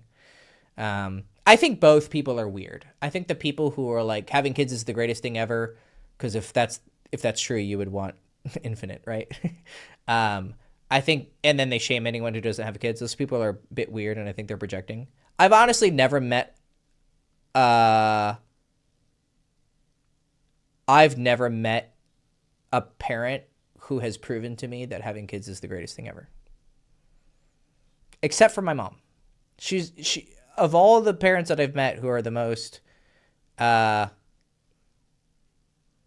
like loving of their children, all my friends who have kids constantly rave about how great kids have it, and then literally every time where I'm around them and their children, they literally proved to be in real time they're not that happy. So I think that position is a bit weird. And then I think the people who are on the other side, the people who are like, oh, I'm so happy I don't have kids, like, yeah, I'm single, I got free. I think those people are weird too, right? Yeah, no, I imagine kids are amazing to watch and evolve. Yeah, no, I totally buy it. I think there are some probably really amazing moments, right? But we're kind of going into the weeds of this because you're going to have to find someone who's going to be okay with you not having kids, or having kids with you. They're going to have to be okay with just being a step parent. Because that's what you want, right? Now, here's the thing. You might change your mind. Let's say you meet some amazing fucking 22-year-old. So you're kind of, see, what you're doing right now is you're revealing to me your psychology. So Watch this comment. A bit of advice. What I discovered is that you can have a great relationship before the kids arrive, but it can explode afterwards. The stress and fatigue strains the relationship way more. Okay, totally believe you, right? It's clear that you don't want to have more kids because I'm sure there's a multimodal motivation going on, right? But part of it, at least one of the motivations, is I don't want to have a great relationship and then ruin it with a kid. Doesn't mean the kid is bad. It just means that the process strains the relationship, as you just said. So what I can tell is just first impression. You're afraid that if you meet some young, great girl and then have kids, it'll fuck up the relationship because that's what happened with your relationship, right? So it's kind of like you got burnt, right? Usually when people come with like motivations like that, they can sometimes flip-flop pretty easily. So like, let's say you meet some really great girl and you're dating like for 5 years. Let's say you met her at like 25 and then she's like 30 now. And she was kind of okay with having kids or not having kids. And then she's like, hey, you know, how do you feel now? And she kind of maybe is a little bit wanting to have a kid. And then you start thinking and you go, you know what? I wouldn't mind another kid, right? And then that's when your position can change. So you got to be very careful with being sure about your positions because they can change, right? That's why I've always tried to hold the position that I'm open to both. I don't need to have a kid, but I think it'd be great. It'd be cool in some ways, but if it doesn't happen, okay, that's fine. I'm not like super gung-ho. That was more some advice for you if you're thinking about it. Yeah, no, I appreciate it. No, I realize it definitely changes the relationship. For my own future, I discovered that I'm not that great at parenting. Well, that's very, very self-aware of you. But still decided to take my responsibilities. But I sure don't want to increase the responsibilities of more kids. Sure. Hey. But again, like I appreciate that was some advice. But right, so my job as the dating coach is to understand you. Right. And so even though in your mind you were like, hey, I'm going to give Hector some advice as a parent. And if he thinks about having a parent, it might cause troubles. Right. And that's true. Right. That was a true intention. But my job is to read you and go and understand you on a deep level so that you can have better relationships in the future. So there's a read in there where that was probably also hidden in there where it's like the reason you don't want to have more kids. And I'm not debating whether you should or shouldn't, right? I'm just trying to understand because you are going to have to date someone who's going to be okay with not. And I'm also saying that it might be dangerous to date someone who's super anti-kids because you can't date someone who's like anti-having kids but then will be essentially a second mother, right? So you got to find someone who will be like somewhere in the middle where they're like, okay, not having kids, but it doesn't mean they hate kids because they're going to have to fucking deal with it because you have them. See how this is a little bit tricky. So I need to understand deep down your psychology, right? So there's probably a part of you that doesn't want to have kids because, as you discovered, you're not a great dad. I mean, the fact that you still did your duties, even though you didn't really want to, proves you're a good dad, right? By definition. But you're not like the dad who's like, fuck, I love being a father. You know, like my friend who has a kid from a previous marriage, married a girl with a kid from a previous marriage. He wants more kids. He just loves kids. But again, he's one of those parents that proves to me, are you sure you love kids? Because I don't know, man. You seem fucking chronically annoyed with them. Anyways, so this is how I think, right? And so when you date a girl, we have these principles of like, okay, you having a kid is not going to really hurt her attraction to you. You just need to be more attractive, but then you're going to have to find a girl who is going to fit the bill of a good mother but doesn't want to have kids with you. And you see, like, there's a lot of checkpoints we have to do here. But what I would just worry about first is finding a girl you're attracted to. That's step number one. You'll figure out after if she's cool with kids, right? So you dropping the fact that you have a kid should not really affect her view of you if you're really attractive. The majority of her motivation is going to be sucking your dick and getting fucked by you and like spending time with you, right? Then after you will figure out her compatibility and aptitude for being a mother, right? which you should have a good idea about because, you procreated with a woman and saw what she was good at with kids and what she's not, and you can look for those traits or avoid certain traits. But your primary concern should actually be her compatibility with you. So her attraction to you, then her compatibility with you, then her aptitude for being a mother or a stepmother. Because I'm assuming you want to have a relationship. You don't want to just chronically date chicks and just have one night stands. Maybe for right now, that's what you want. You'd have to tell me. I don't know what the answer is. I don't know if you just want to fuck a bunch of girls and then get a girlfriend, or you want to get a girlfriend immediately. You're looking for okay, right? You're looking for long term, correct? So, right. The best approach for long term is to screen for long term, but date for short term.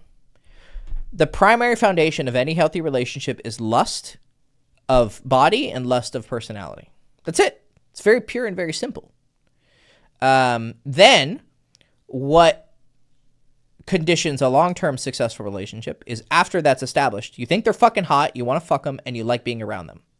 Then there's compatibility. You can like being around someone but actually not be compatible with them.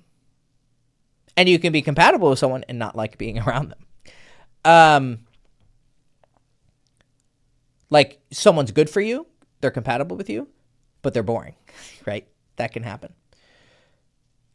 Then the second thing is that they have to be a good person. They have to have objectively good characteristics. Essentially the same characteristics that makes a good friend, right? So these two are about like the lust aspect, right? Like they make your dick hard and they make you hard in your mind. Like you crave being around them. They're funny, they're cool, they're interesting. Then are they compatible with you? And then are they good people? So these are the non-sexual things, and these are the sexual things. I consider the personality to be part of like lust, right? But we can call it love too. So you need to be trying to fuck pussy. I mean, that's why you want younger women, right? We have to be honest with ourselves. You writing, I want to date younger women is literally, I want tight pussy, like young girls. I don't want old, decrepit women. Okay, that's fine. That's totally normal. When I'm going to be 80, I'm still going to be attracted to 20-year-old women. If I'm still with my wife, she's going to look like a bag of milk just like me, and I'll stay with her and be loyal, but I'm not going to pretend I won't be attracted to some fucking college girl, right? So it's a very normal desire. Wouldn't mind some short-term experiences, though. I'm from a conservative background I left behind, so I'm kind of clueless about that world. Okay, well, here's the thing. Relationships succeed off of short-term variables just as much as long-term variables. So there's two extremes, right? So there's the extreme of just purely short-term lust. We just like to fuck each other. But we have terrible compatibility, terrible communication skills, and we're bad people. Well, you're going to have a terrible relationship, right? But we have this lust thing down. Then there's the other extreme. We have these long-term capability characteristics like transparency, honesty, discipline, whatever. We're going to have a really healthy relationship, but we have none of those like fiery, passionate desires, so it's a very boring relationship. Well, what the fuck is the point of dating and being in a relationship and marrying someone if it's not an enjoyable experience, right? Life is not some like checkbox where it's like, okay, get married and procreate. It's like, what the fuck kind of view of life is that? It's fucking miserable. So you have to combine these two things. So if you're from a conservative background and kind of clueless about this short-term lustful aspect of relationships, you're missing a very important foundational part of it. No matter if you have a one-night stand or a 50-year marriage, it must be predicated upon lust. Now, at a certain age level, the physical lust will lose a lot of its luster, right? But there's still that lust of like you enjoy them as a person. You enjoy being around them. Like I said, I consider that sort of a different type of lust, right? So if you were to go on to improve yourself, my my biggest,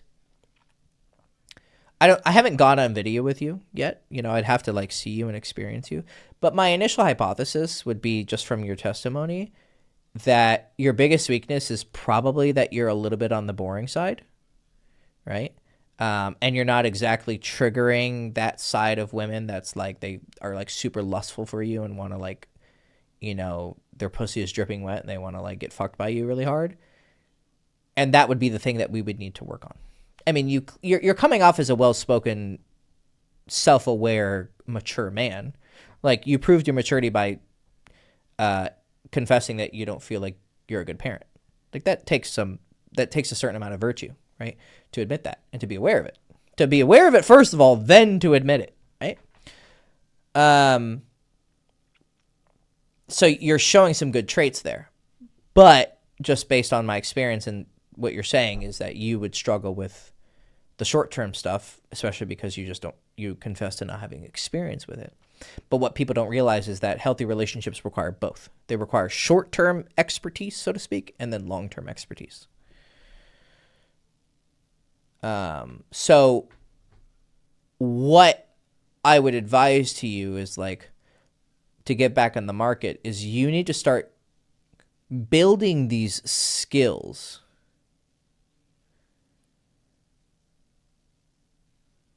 The gist I'm getting from your explanation is that the standard beginner's advice from you and Girls Chase applies. Worst obstacle is probably my logistics due to scheduled kids. Well, it's not quite. Okay, let me think how to phrase this. I think you are picking up on the gist of it, but I want to be a little bit more. I want to give you some worthwhile advice, not just like, oh, you need to go out there and approach girls and get experience. It's not quite what I'm saying.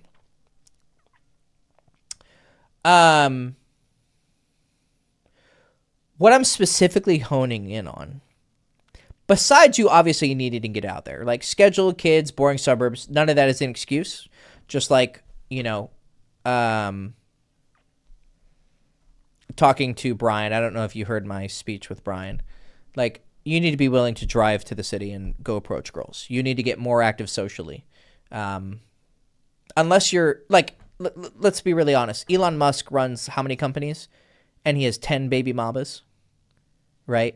He has like 12 fucking children. If you want to find the time, you will find the time. Because I can guarantee with 100% certainty you're not as busy as Elon Musk, right? So there's an honesty we have to have, right? You can find time to go meet girls and date girls. If you really want it, you'll make it happen. So I'm sure you're aware of that, right? I'm not trying to lecture you, right? I'm just trying to help you. But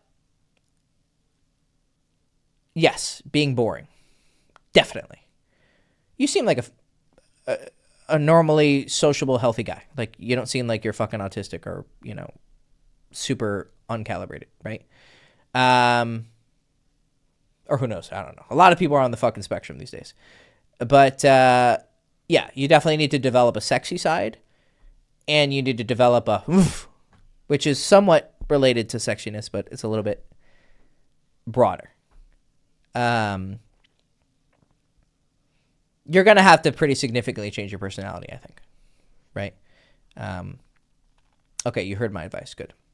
Yeah. So that requires a very purposeful, intentional change to who you are.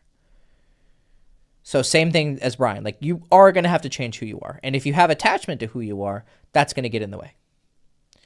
Right? You can still keep the general, like, vibe, but you're going to have to change a lot. Like, in some ways, I'm pretty similar to who I was when I was 16, but in some ways, I'm incredibly different.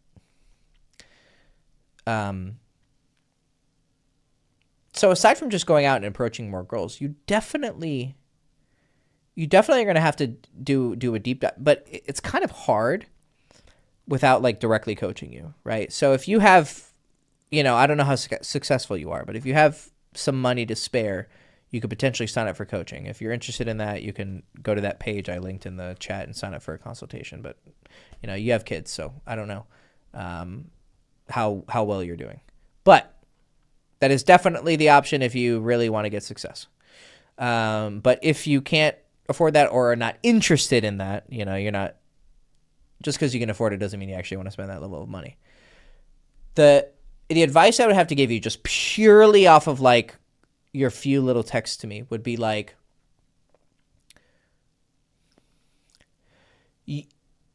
being boring, a good way to describe it is you're too civilized. Right?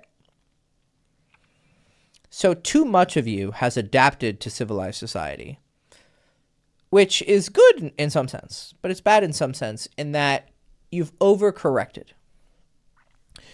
You've lost, or you've never had it. You've either lost or never had a certain level of rebelliousness, because there's a lot about life that should be rebelled against. Because it's just dumb and serves very little purpose. There's a part of you that takes yourself too serious. So you're not rebellious enough. You're too serious, right? You treat life as like this thing that has to be followed because it has some higher level to it. Like there's some like divine aspect to this. Like, okay, have kids, get a job, just, do what I'm supposed to do. No, like this conveyor belt of life, where we check boxes and then we die, like some of them are generally healthy, right? But it's not good if you want to optimize enjoyment, right? So I'm not saying that, someone who's super rebellious would like, instead of supporting their kids, they would travel around the world. That's what my dad did. Right, he went to the extreme of being rebellious and free, right? And there were consequences because of that, right? We're cool now, but he missed out on a lot, and he's pretty selfish, right?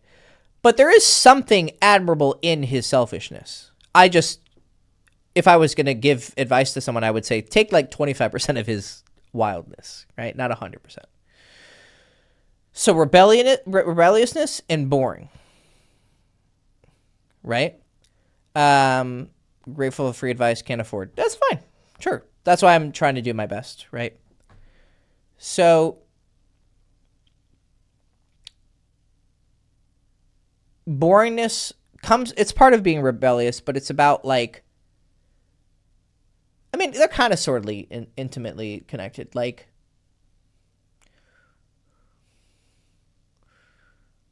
what's stopping you from, let's say you're supposed to have your kids for a weekend and you say, hey, can you take care of the kids for this weekend?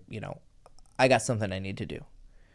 And that something is to go like, I don't know, go to Florida for a weekend or something, right? And just go to the beach and try and fuck some young hot chicks on fucking spring break, right? And you're like, look, I've been a great dad. Missing a weekend is not going to fucking do anything. This is for me. So you break the mold, so to speak, right? And in breaking that mold, you become a much more lively, fiery, you're not going to be so fucking dead inside, right? You're going to have some life to you. Well, what happens is when you come back, like, you're going to give that better experience to everyone around you, your friends, your kids, your family, etc. You're going to be full of life. Well, that's going to be inspiring and beautiful, and it's also going to be attractive to women, right? So find small ways in your life that you can do little rebellions. And a rebellion is something you do for yourself at the sake of possible outside criticism, or even criticism from yourself. Hey, this is irresponsible, right? Like, let's say you're super conservative with money, right? Splurge on something. Splurge on something you've always wanted. Don't be retarded, but like splurge on something. And see how it feels. Because you could die tomorrow, right? That's how you need to start thinking.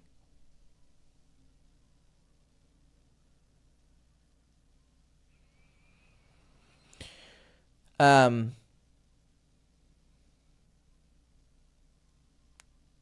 definitely less.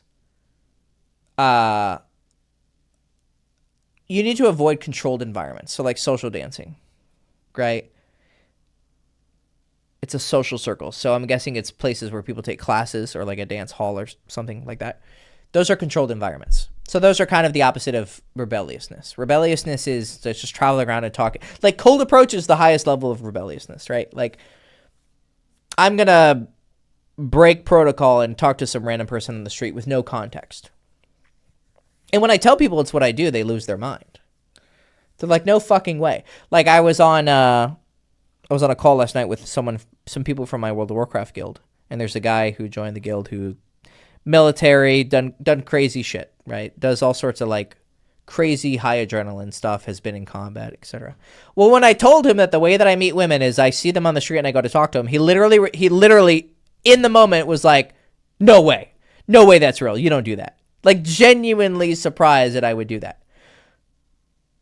Right? Like I had a client who used to be a fucking Navy SEAL and then he would fucking protect boats against Somalian pirates. Like literally has seen fucking combat, right? And he was scared to talk to girls. It's kind of funny, right? Because they're different types. Those are different types of combat, so to speak. Right? So for these guys who are very like orderly in some sense, right? Military people are very orderly in one sense. Doing something like cold approach is very unorderly. So it's actually quite rebellious and weird for them. Right? So cold approach is a very, very, you're literally just randomly breaking protocol to go talk to her because you want to stick your dick inside of her. And that's another thing. Here's sexual. So there's rebelliousness, which cold approach is a good example of it. Being sexual. Male sexuality is by nature assertive. But because it's assertive and external and penetrative, it's very, very like, it's very easy. Like if you're this kind of sexual, it's okay. As soon as you go a little bit here, it's too much. It's like, whoa. Whereas female sexuality is receptive. So although on the surface there is this blatant hypocrisy where like girls can post themselves naked on the internet and it's okay, but then a guy like posts himself with a boner and it'll get like deleted and he'll get banned for it. Like I remember, who was that rapper? Oh, fuck, who was it? Jason Derulo or something. And he posted a photo of himself in his underwear and he had a fucking erection and I think it got like deleted or like heavily criticized. And it was funny to see that. And then there's girls who like literally post themselves fucking naked all the time. And it's like accepted. Now, there's a lot of social reasons why that's happening, right? Like, for instance, the people killing the male competition, good. Spreading the available amount of women that are there and clearly showing their ass and making themselves available is good. Right? It's very easily explainable things going on here, like just purely sexual competition. Like there's a reason why you want to promote female and then shame men. You want to get rid of the competition, promote your available pool of pussy. But there's actually an interesting component to all of this that is actually explainable just by like, I don't know exactly how to phrase it, but the way to explain it is male sexuality is assertive. It's external. Okay? Like I said. So when you put yourself out there, like if you were to go up to a girl and say, I want to fuck your pussy. Literally first thing. Wow, holy shit, that's aggressive. Now, the reason it's aggressive is for two reasons. One, because you're being really explicit. But also because you're the one penetrating, it's very, very like, there's a risk that she's going to say no. Now let's give you the converse. Women. If a woman puts a post online and she's like, I really want some fucking dick, it's only 50% as bad as aggressive as when the guy does it. It's aggressive because she's being direct. So some men are going to be like, oh, you fucking whore, blah, blah, blah, right? But it doesn't feel as bad because her sexuality is receptive. So she's just signaling, hey, come and get this pussy. And then she can sift through people who approach and offer. Whereas the guy, when he goes to express his sexuality, because it's assertive, it's very aggressive because he's literally like, I'm deciding on you. Like, even if you were to, like, just put a video out, like, I want to fuck some pussy, it's going to feel different than if a girl posts a video and says, I want to get fucked. Like, we all intuitively know it feels different, right? And outside of these, like, social aspects, there is literally just the nature of male sexuality is assertive. So when it gets expressed, it's, like, double strong. But female sexuality, because it's receptive, they get fucked. When they express it, it doesn't feel as strong. However, ironically, here's the thing. When a woman does express her sexuality that way, it actually means she's 5 times as horny as the guy. Because by nature, if the female sexuality is receptive, if she's going so far out to, like, literally express it directly with her words, it means that much more because she's taking something receptive and turning it external. If that makes sense? Now, this is important for you to understand. You're probably like, what the fuck is this guy talking about? Well, here's why it's important. So, this is important because in order for you to become a more sexual man, right, you're going to have to take a risk. Right? So when you walk up to a girl and you say, hey, you're really cute. What's your name? You're not saying, hey, I want to fuck your pussy, but you kind of are. Right? And how you say it matters. If I walk up to a girl and I say, hey, excuse me, I saw you over here and I just thought you're really cute and I want to come say hi. You're still like being assertive, right? But you're doing it in a friendly way. But if you walk up and you say, hey, excuse me, I saw you over here and you are cute. What's your name? And you look her up and down and you eat that bitch with your eyes and you say it with that tone of voice, you're basically whipping out your dick and fucking like smacking her on the face with it, right? And say, hey, you want some fucking chorizo? So, in order to become a more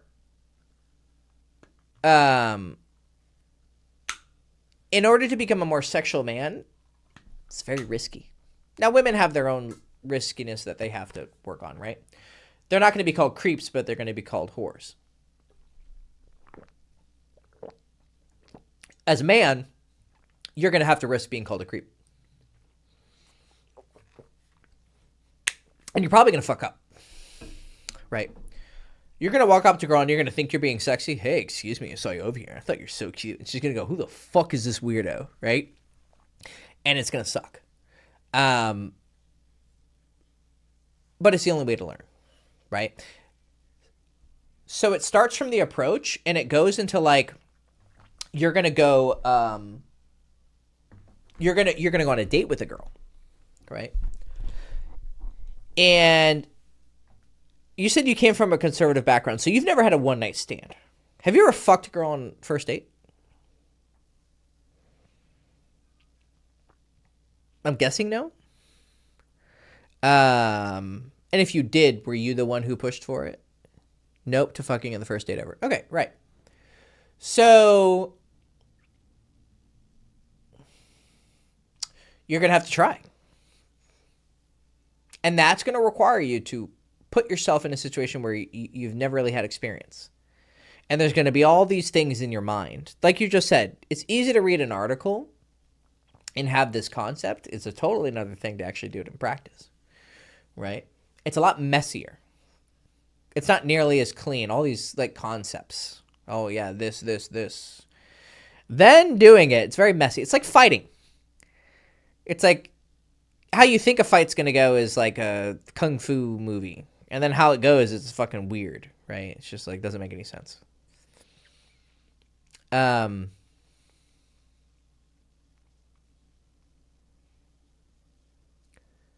You're going to have to be on a date and you're going to be like, I don't know if she's ready to go home with me on the first date. You just don't have the intuition. You don't have the observation skills. You don't have the experience to point out like, oh yeah, I bet her pussy's wet right now. Like you don't know.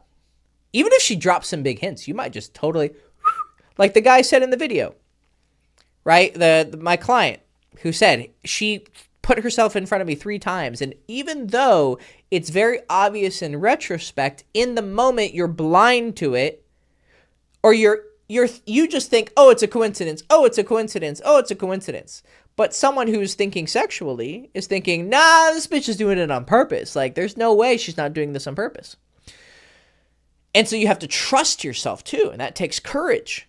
So you see all these like small, you have to observe the situation. You have to have courage to trust your observations, right? Then you have to act on them, which is the hardest part. So you're on a date with a girl and you're like, okay, she's smiling. She's enjoying my company. I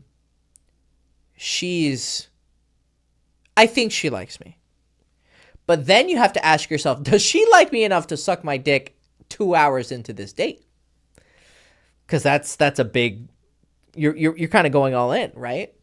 Because once you proposition it, you're kind of like showing your intentions. Then there's the question of like, why is that a bad thing? Why is it a bad thing to want to fuck on the first date? Well, there's a lot of people in the world who would say that it's disrespectful, blah, blah, blah, blah, blah, blah, right? And you're going to feel that resistance. So do you do it or you don't do it? And how do you do it?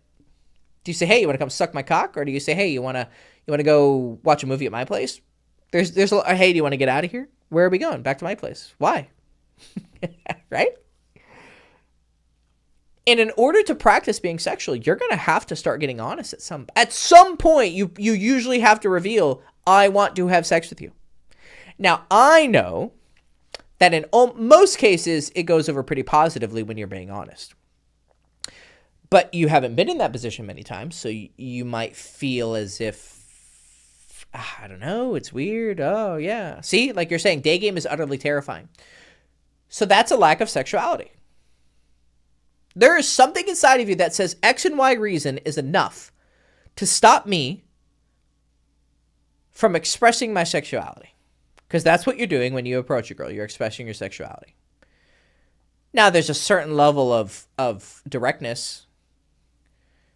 Like I gave you in the example of, hey, you're really cute versus, hey, you're cute. What's your name? Like, those are completely different levels of expression. Right? And in order for you to nail that second one and not sound retarded, you have to really put yourself out there. Because if you seem nervous while you're going for sexuality, it comes off super cringe. Right? One of the biggest guarantors of success when you say shit with your chest is that you even were able to say it with your chest. A lot of times being overtly direct is a self-fulfilling prophecy. If you really believe it's going to work, it's 80% more likely to work.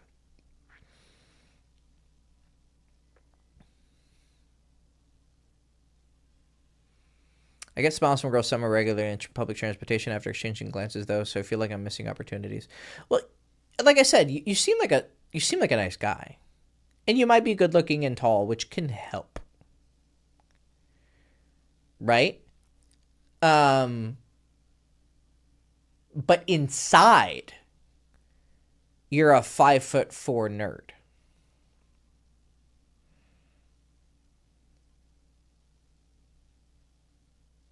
And it's funny, like I in order to live the rebellious lifestyle, you have to realize the absurdity of life. Like what I'm about to say, you're only going to understand 10%. The day that you understand it 100% will be the day you can teach people this shit. You have been married and impregnated a woman and had kids, right? And despite the fact that you have been married, someone at one point was willing to spend the rest of your life with you. Now, unfortunately, things didn't work out, but at some point, someone felt that strongly about you. And not only did they feel that strongly about you, they were happy to have you bust a nut inside of them multiple times and have multiple kids, because it sounds like you have multiple kids. That has happened to you. You've had that. A woman was down with you to that extent. And yet, despite that very obvious proof, you have literal proof around you every day or every weekend or whatever of a woman happily procreating with you. Walking, living proof. And yet, ironically, somehow, despite that proof, you are afraid to go approach a girl on the street. Even though there was verifiable, living, walking fucking proof that a woman or, some women have liked you in the past. But you somehow have this fear like, oh, well, it happened once and yeah, we got married and had a kid and I busted fucking loads of goop inside of her and blah, blah, blah. And yet, despite that, you know what? I'm really scared to talk to this random girl because she might think I'm weird. What the fuck? It's fucking retarded. It's kind of stupid, don't you think? I get it because I would feel the same way.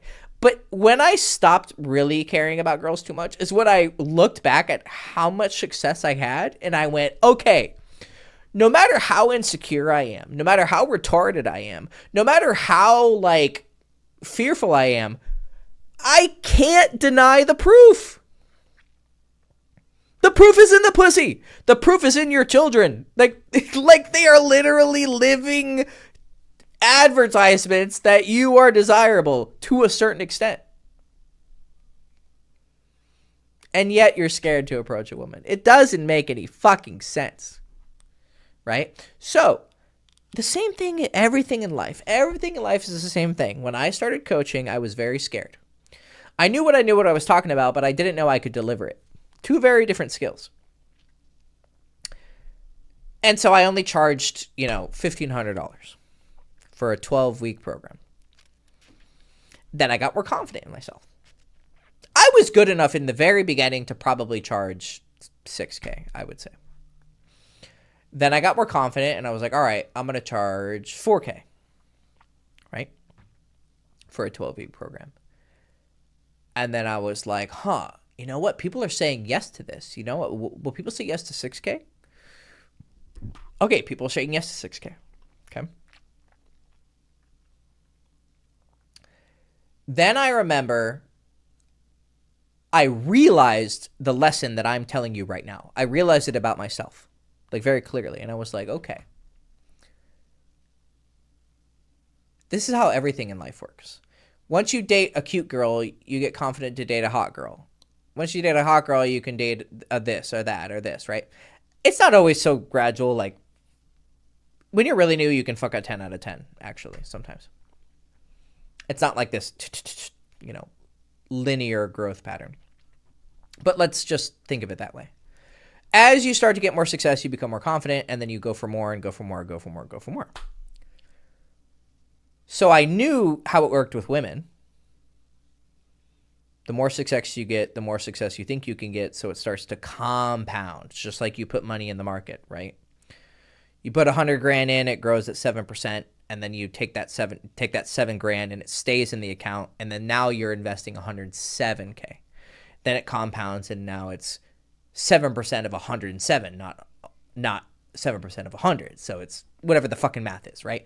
And then it compounds exponentially, right? So then after 20 years, it's 7% of 500 grand being earned, and then 7% of $1 million. So now yearly, your 7% growth is $70,000 when it used to be 7. But you started with $100,000. So I realized this. So I said to myself,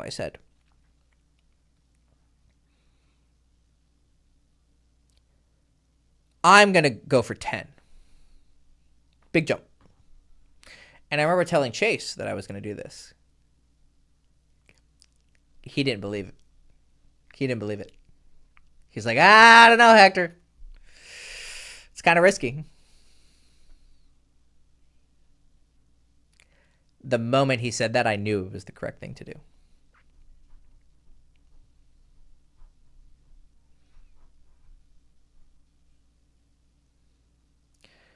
So I did it. Got clients. Then I said, all right, cool. Let's do 20. And I got clients. So, and I actually inspired him. He started charging more and got back into coaching. Right. He saw it worked. And he was like, oh, okay. So, yeah. I think that everyone watching this, you have your own thing that you're afraid of. For Ovinator, it's getting back in the market after being married and having kids and having insecurities of being an older man, wants to date younger women, blah, blah, blah, blah. You might not have the same problem, you watching this right now, whoever you is. And, you know, but you have a reason why you're watching this and a reason you want to get a better dating life. There's always going to be something that you're afraid to do because you don't have experience with it or success with it.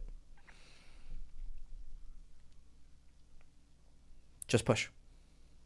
Go for it. Unless it's a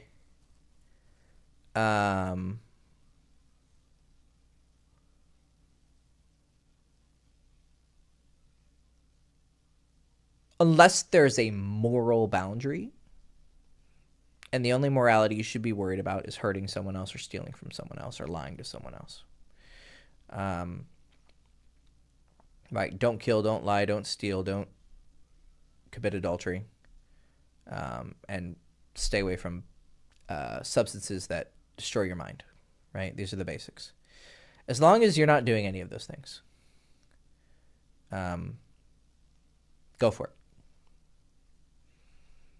Pretty much you have an infinitely scaling model of success, right? You're probably far undervaluing yourself.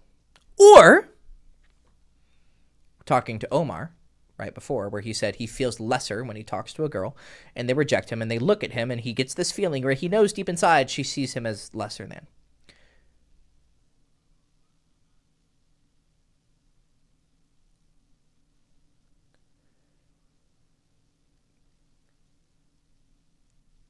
Either you are undervaluing yourself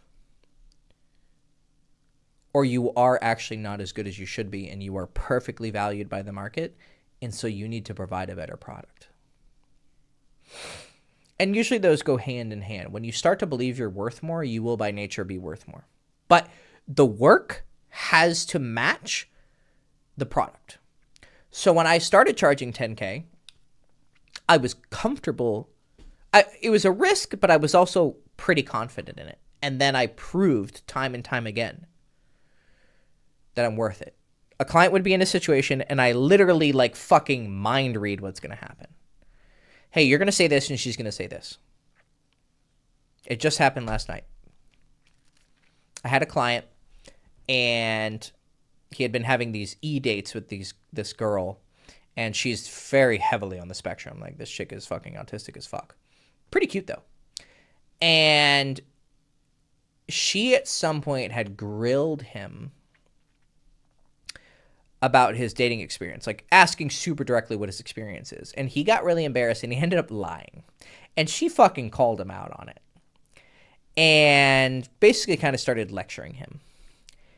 And he got pretty pissed at it. And so I had him send a huge message to her that basically read like, hey, I don't really appreciate your tone with me. It kind of feels like you're talking down to me. Because he needed to practice establishing boundaries and being okay with conflict in a healthy way. But he also needed to admit where he was wrong. He needed to admit that he had lied about some story he made up to seem like he had actually kissed a girl when in fact he hadn't. And he needed to embrace that he is a loser, but that he will one day not be. And he was mortified to send this message because he's like, you don't say these things out loud. And I said, well, if you want to become a better version of yourself, you do need to say these things out loud. The act of saying it out loud will actually improve you. And so he eventually like trusted me and he sent it. And I said, I think she's going to like your message. He's like, no way. No way. I'm giving her all this power. She's going to think I'm an idiot. You never say anything, these things out loud, blah, blah, blah. I said, no, I think she's going to like it. Well, lo and behold, I was fucking right because I can fucking, I know what the fuck I'm talking about. And also I knew because she's on the spectrum, she more highly values the super literal, direct type of conversation, right? I would have altered how I wrote the message if she wasn't who she was, right? So I adapt to the person at hand, which is good game, right? You have generalized principles about women and men and attraction, but you also have to adapt everything to each context in each person. And she pretty much did exactly what I expected. She gave him kudos. First of all, she's like, I'm really liking your honesty and openness. This is what I was looking for in the beginning. I was trying to push you to be more open and talk to me, and I really appreciate it. I'm super supportive of it. Also, you're not a loser because you never had any success with women. I have all sorts of insecurities too. And she started listing them. I actually have a lot of respect for her. Although she kind of missed the point about him telling her to stop lecturing him and kept lecturing. She kept lecturing him basically. But I was like, she's just autistic. Forgive her. He was mortified. But he had to admit, he was like, you're right. Like, you literally predicted it, like, with pinpoint accuracy. And I was like, yeah, I know, because I know this shit, right? So I know that what I do is good, right? And so I started charging more, and then I charged more, right? And so now I charge obscene prices, right? But I say obscene only as like I don't really mean it because I think I am worth it, right? And I know I deliver the goods, but some people just literally can't afford it, right? But there's some people who I think can afford it, and they're just pussies. They're not willing to, because money is just time, right? You spent time to earn it. And so by giving it to someone in exchange for something, you're essentially saying, hey, all that work that I put in is worth whatever you're going to give me.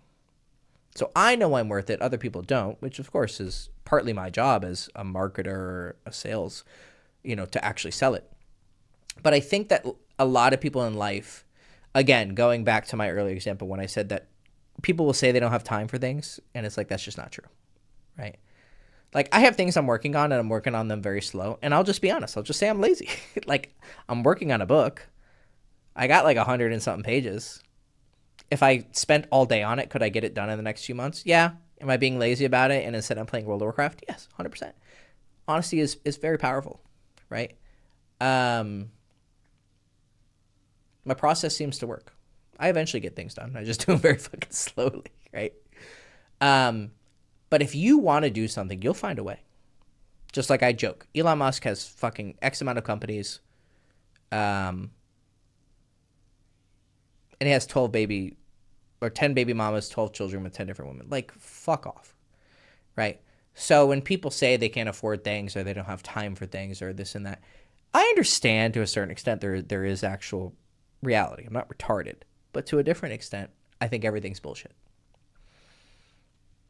And I am reminded of this every single day, not just about dating. I play World of Warcraft, and some people are better than others. And people have all sorts of excuses about why they're not good. I play one of the worst classes when it comes to healing, and I almost always am the top healer in every fight. Why? Because I'm fucking better. Because I sit there and I practice and I study. Life is a fucking skill issue.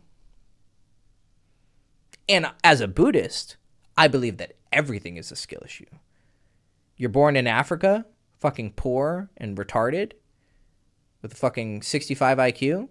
That's because you have bad karma, motherfucker. You're born in some first world country to rich parents and you're super healthy and you're tall and good looking. That's because you did a good job in your previous life. Now, that's a brutal view of reality, but I'm 100% certain it's true. To me, everything is a skill issue. Everything. If I get hit by a car tomorrow and I die, it's going to suck, but I deserved it because that's my karma. Now, not everyone's willing to live like that. And it's not easy. It's pretty brutal. But it's the truth. So, everyone has to decide for themselves how far you want to push yourself, right? Don't push yourself so far you hurt yourself. Like, definitely be patient, be kind. Everyone has certain emotional limits. I understand there's realities that limit you at different times. But I think we all collectively need to stop making so many fucking excuses about life. And just be honest. At least just be honest. Just be honest. Just say, I'm lazy. Just say this. Just say that. Just say this. Just say that. Right? Yeah, like Kyle's a really good point. If your child was on the deathbed and a life-saving surgery was the only thing that would save her, would you buy that surgery? Yeah, you would do anything. The problem is no one is treating their own life with that level of earnestness. And even I am not living to the level that I should be, even with my belief system. But I'm getting better. Every day I try to be more honest. I try to do less of things I don't want to and that don't really have a benefit. Like, I've cut down my life. I got rid of people who I just don't enjoy spending time with them. They're okay. They're just not great. Well, why the fuck should I be friends with them? I try not to do things I don't want to as much as possible. Unless it's like something that's good for me, I just don't want to. But there's a difference. I like to sit around and play video games all day. I spend time with my wife, play games, and do work. I live a very simple, boring life. And I realized that a lot of the things I was doing in life were driven by not healthy desires. Hanging out with this person, going to this party, this. There was a skill that I had to develop, so going and being in those environments was very helpful. I'm able to teach people on a very different level because I had all those crazy experiences. Drinking, parties, drugs. I don't think you need them. But in retrospect, even though it was a bad decision, there is some sort of education that I can share with people because of it. But once I got the education, I should have stopped. But I didn't, right? So I was an alcoholic, and I was fucking snorting coke and this and that and this and that, and, you know, fucking girls with boyfriends and all this stupid shit, right? And it was a mistake. It was wrong, right? But at some point, I looked myself in the mirror and I said, fucking stop it. So I stopped it, right? I've been sober for now, on June 12th, it'll be 6 years, right? So in 2 weeks, or 2.5 weeks. You know, I'm fully monogamous with my wife. Do I have the desire to go out and fuck a bunch of, you know, hot 21-year-olds? Of course I do. I'm not going to deny that, right? And that's crazy for me I'll say it to my wife, say she knows me, right? She knows who I am. She knows the man she married. I'm brutally honest. I try to look myself in the mirror every day and be super honest about who I am. But some of that things you need to change. So Brian earlier was talking about, I don't want to lose who I am. Well, you should. You should lose some of who you are, because some of you sucks. Get better. Get good. Everyone on this page right now is not as smart as they should be. Not as wise as they should be. Not as determined. Not as good. Not as generous. Not as kind. Also not as strong. Not as fierce. Not as courageous. Not as funny. You all have things to work on. Promise you. Go fucking work on them. And keep cutting things that you don't need. I cut out things I don't need. I have a very simple life now. And I've never been happier. There's things I still want to improve, of course. And I'm not going to get it done in this lifetime. Not even close. But I'm going to keep trucking along. So, have you ever considered making YouTube's videos on Buddhism? Yep, I will. Not yet. It's not time. It's not time yet. If I don't randomly die, there is a plan. There's a plan in place. So far, the plan seems on course. The plan is very simple, actually. Continue doing this. Get some more success from it. Help some more people. Keep refining. I'm refining how I express it. I'm learning how to... I'm basically learning copywriting at the moment. If you don't know what that is, it's the skill of, like, when you read an advertisement, it's how they chose to write it. And they chose to write it in a way that will lead to more people buying, right? So I'm learning how to form this teaching into a way that is digestible. And I'm also adding a lot of Buddhism into it kind of indirectly, right? That's why I work independently now. That's why I left Girl Chase. That's why I work for myself. And the only people I really associate with is Kyle now, right? Because I looked at how the dating advice industry expresses itself, and I decided that I wasn't happy with it, and I wanted to 100% just do mine, right? So some are decent, some are bad. You know, there's a wide spectrum, right? But I'm on a very specific path with this teaching, right? And I'm still kind of figuring out how to like properly, you know, refine it, how to exactly to like get it across to people. Somewhat I'm trying to make it more mainstream, but in some ways not. Like there's still parts of it that will never be mainstream. Like I'm just super direct, and I think it's literally the only way to do it properly is to be this direct. Fucking pussy, getting your dick sucked, like, because it's just true. like this is literally what's driving it. And it would literally be a moral infringement if I wasn't so direct, right? So I'm figuring that out, and then I do want to work on these romance novels for women, where I'm basically going to teach women this stuff, but through a romance novel, right? That's going slow. I'm being lazy. Fuck it. I think that's going to succeed. Could be wrong. Could be delusions of grandeur. I think it's going to do pretty well. Then once I have that money, I will move into the Buddhism direction. So there's two things I'm going to do in the Buddhism direction. I'm going to write some books. They're going to be like some fantasy books, but from a Buddhist perspective.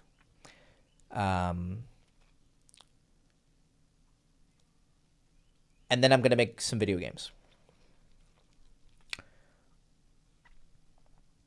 I think it's going to be one of the best ways to get across to people and teach them Buddhism. And the idea is just the coolest fucking thing ever. It's like, it's just the fucking coolest idea. I think it's going to shit on any video game that's ever even attempted to go out. Like literally going to drop a big fat fucking cock in every other game's face. If I can pull it off, but I need a lot of money. But AI is definitely going to help me. But I will probably need a couple tens of millions of dollars because I want to do it right. I'm not going to cheap out. And that's definitely going to take me the rest of my life. I mean, just the books itself will probably take a couple decades, and then the games will take a couple decades. I mean, look at Grand Theft Auto 6's fucking development time. How many years has it been? I mean, I don't know how many years they've been hardcore developing it, but it's technically been, 15 years? Right? So, you know, I have 4 games in mind, potentially 5. So, now obviously I can't spend 60 years doing that. Probably won't live that long. But I think with AI, we'll have a little bit faster development cycles. And the thing is the reason I don't need money is I can't charge for it. Literally. I can't charge for it. It's against the Dhamma to charge for it. So, I'm going to have to do some sort of like, hey, if you like this, help support it, but I can't directly charge for it. So, yeah. So this is how I have to make my money. That's why it's also part of why I'm charging so much. I need to make some money. It has a purpose. Also, I want to enjoy my life.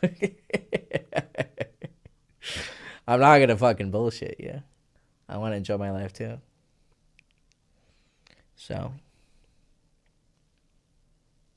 anyways, this is how you all need to be thinking, right? You all need to be thinking like this. Be honest. Figure out what you want. Move in that direction. And moving in that direction will require you to change who you are. The more drastically you want to improve, the more drastically you're probably going to have to change. But that drastic change might only be a 5% change. But that 5% will have an order of magnitude output. Your love meditation video with the directional projection was interesting. I didn't buy the religious part of Buddhism, but I think its tradition is a fascinating way to train your mind. Yeah, it's a very fantastic way to train your mind. You can't leave out the religious part, but if you want to do true Buddhism. But I understand what you're saying. It is a great philosophy. It's just change your mind, you change your results. But it's very explicit in its all the heavens and hells and crazy shit. It was not a metaphor in any way whatsoever. So, but that's a different discussion. If anyone's ever interested in it, you're more than welcome to reach out, and I'm very happy to talk to you about it. And that's also part of why I went independent, because I do want to, like, I can't not talk about Buddhism, because it helps inform my moral framework about dating. And honestly, even if you're not a Buddhist, I'm pretty sure telling people, hey, don't cheat and don't fuck girls with boyfriends and husbands, pretty universally accepted outside of a couple psychopaths, right? Don't lie, be honest, be sweet, be kind. I don't know. It's kind of hard to deny those things. As I think that's your point, right, Ovinator? You're saying, like, these are still pretty good things to follow, even if you don't buy the religious part. Same with training your mind, right? I read the first chapter of Gold Wrapped in Rags. Good to hear, man. Good to hear. I sent Nihal, there's some free books you can download on Buddhism. The one he is referring to, Gold Wrapped in Rags, it was written by my teacher. He knew this monk personally. He's a monk.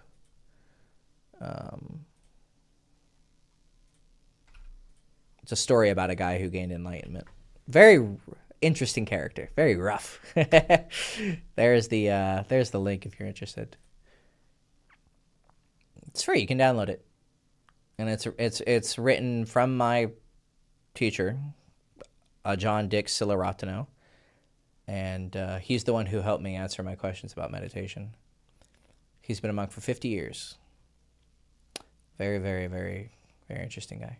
And he knew this guy personally, the one so he helped write the biography.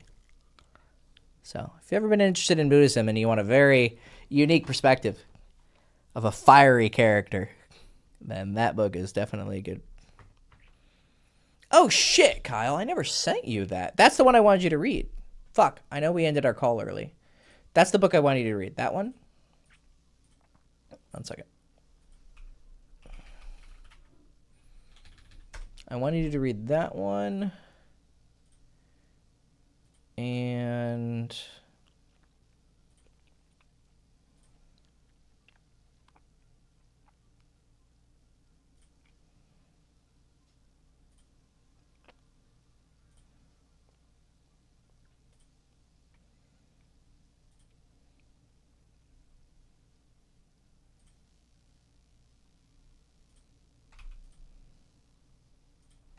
yeah, Gold Wrapped in Rags. There's a couple books. And then this is the other one I wanted you to read.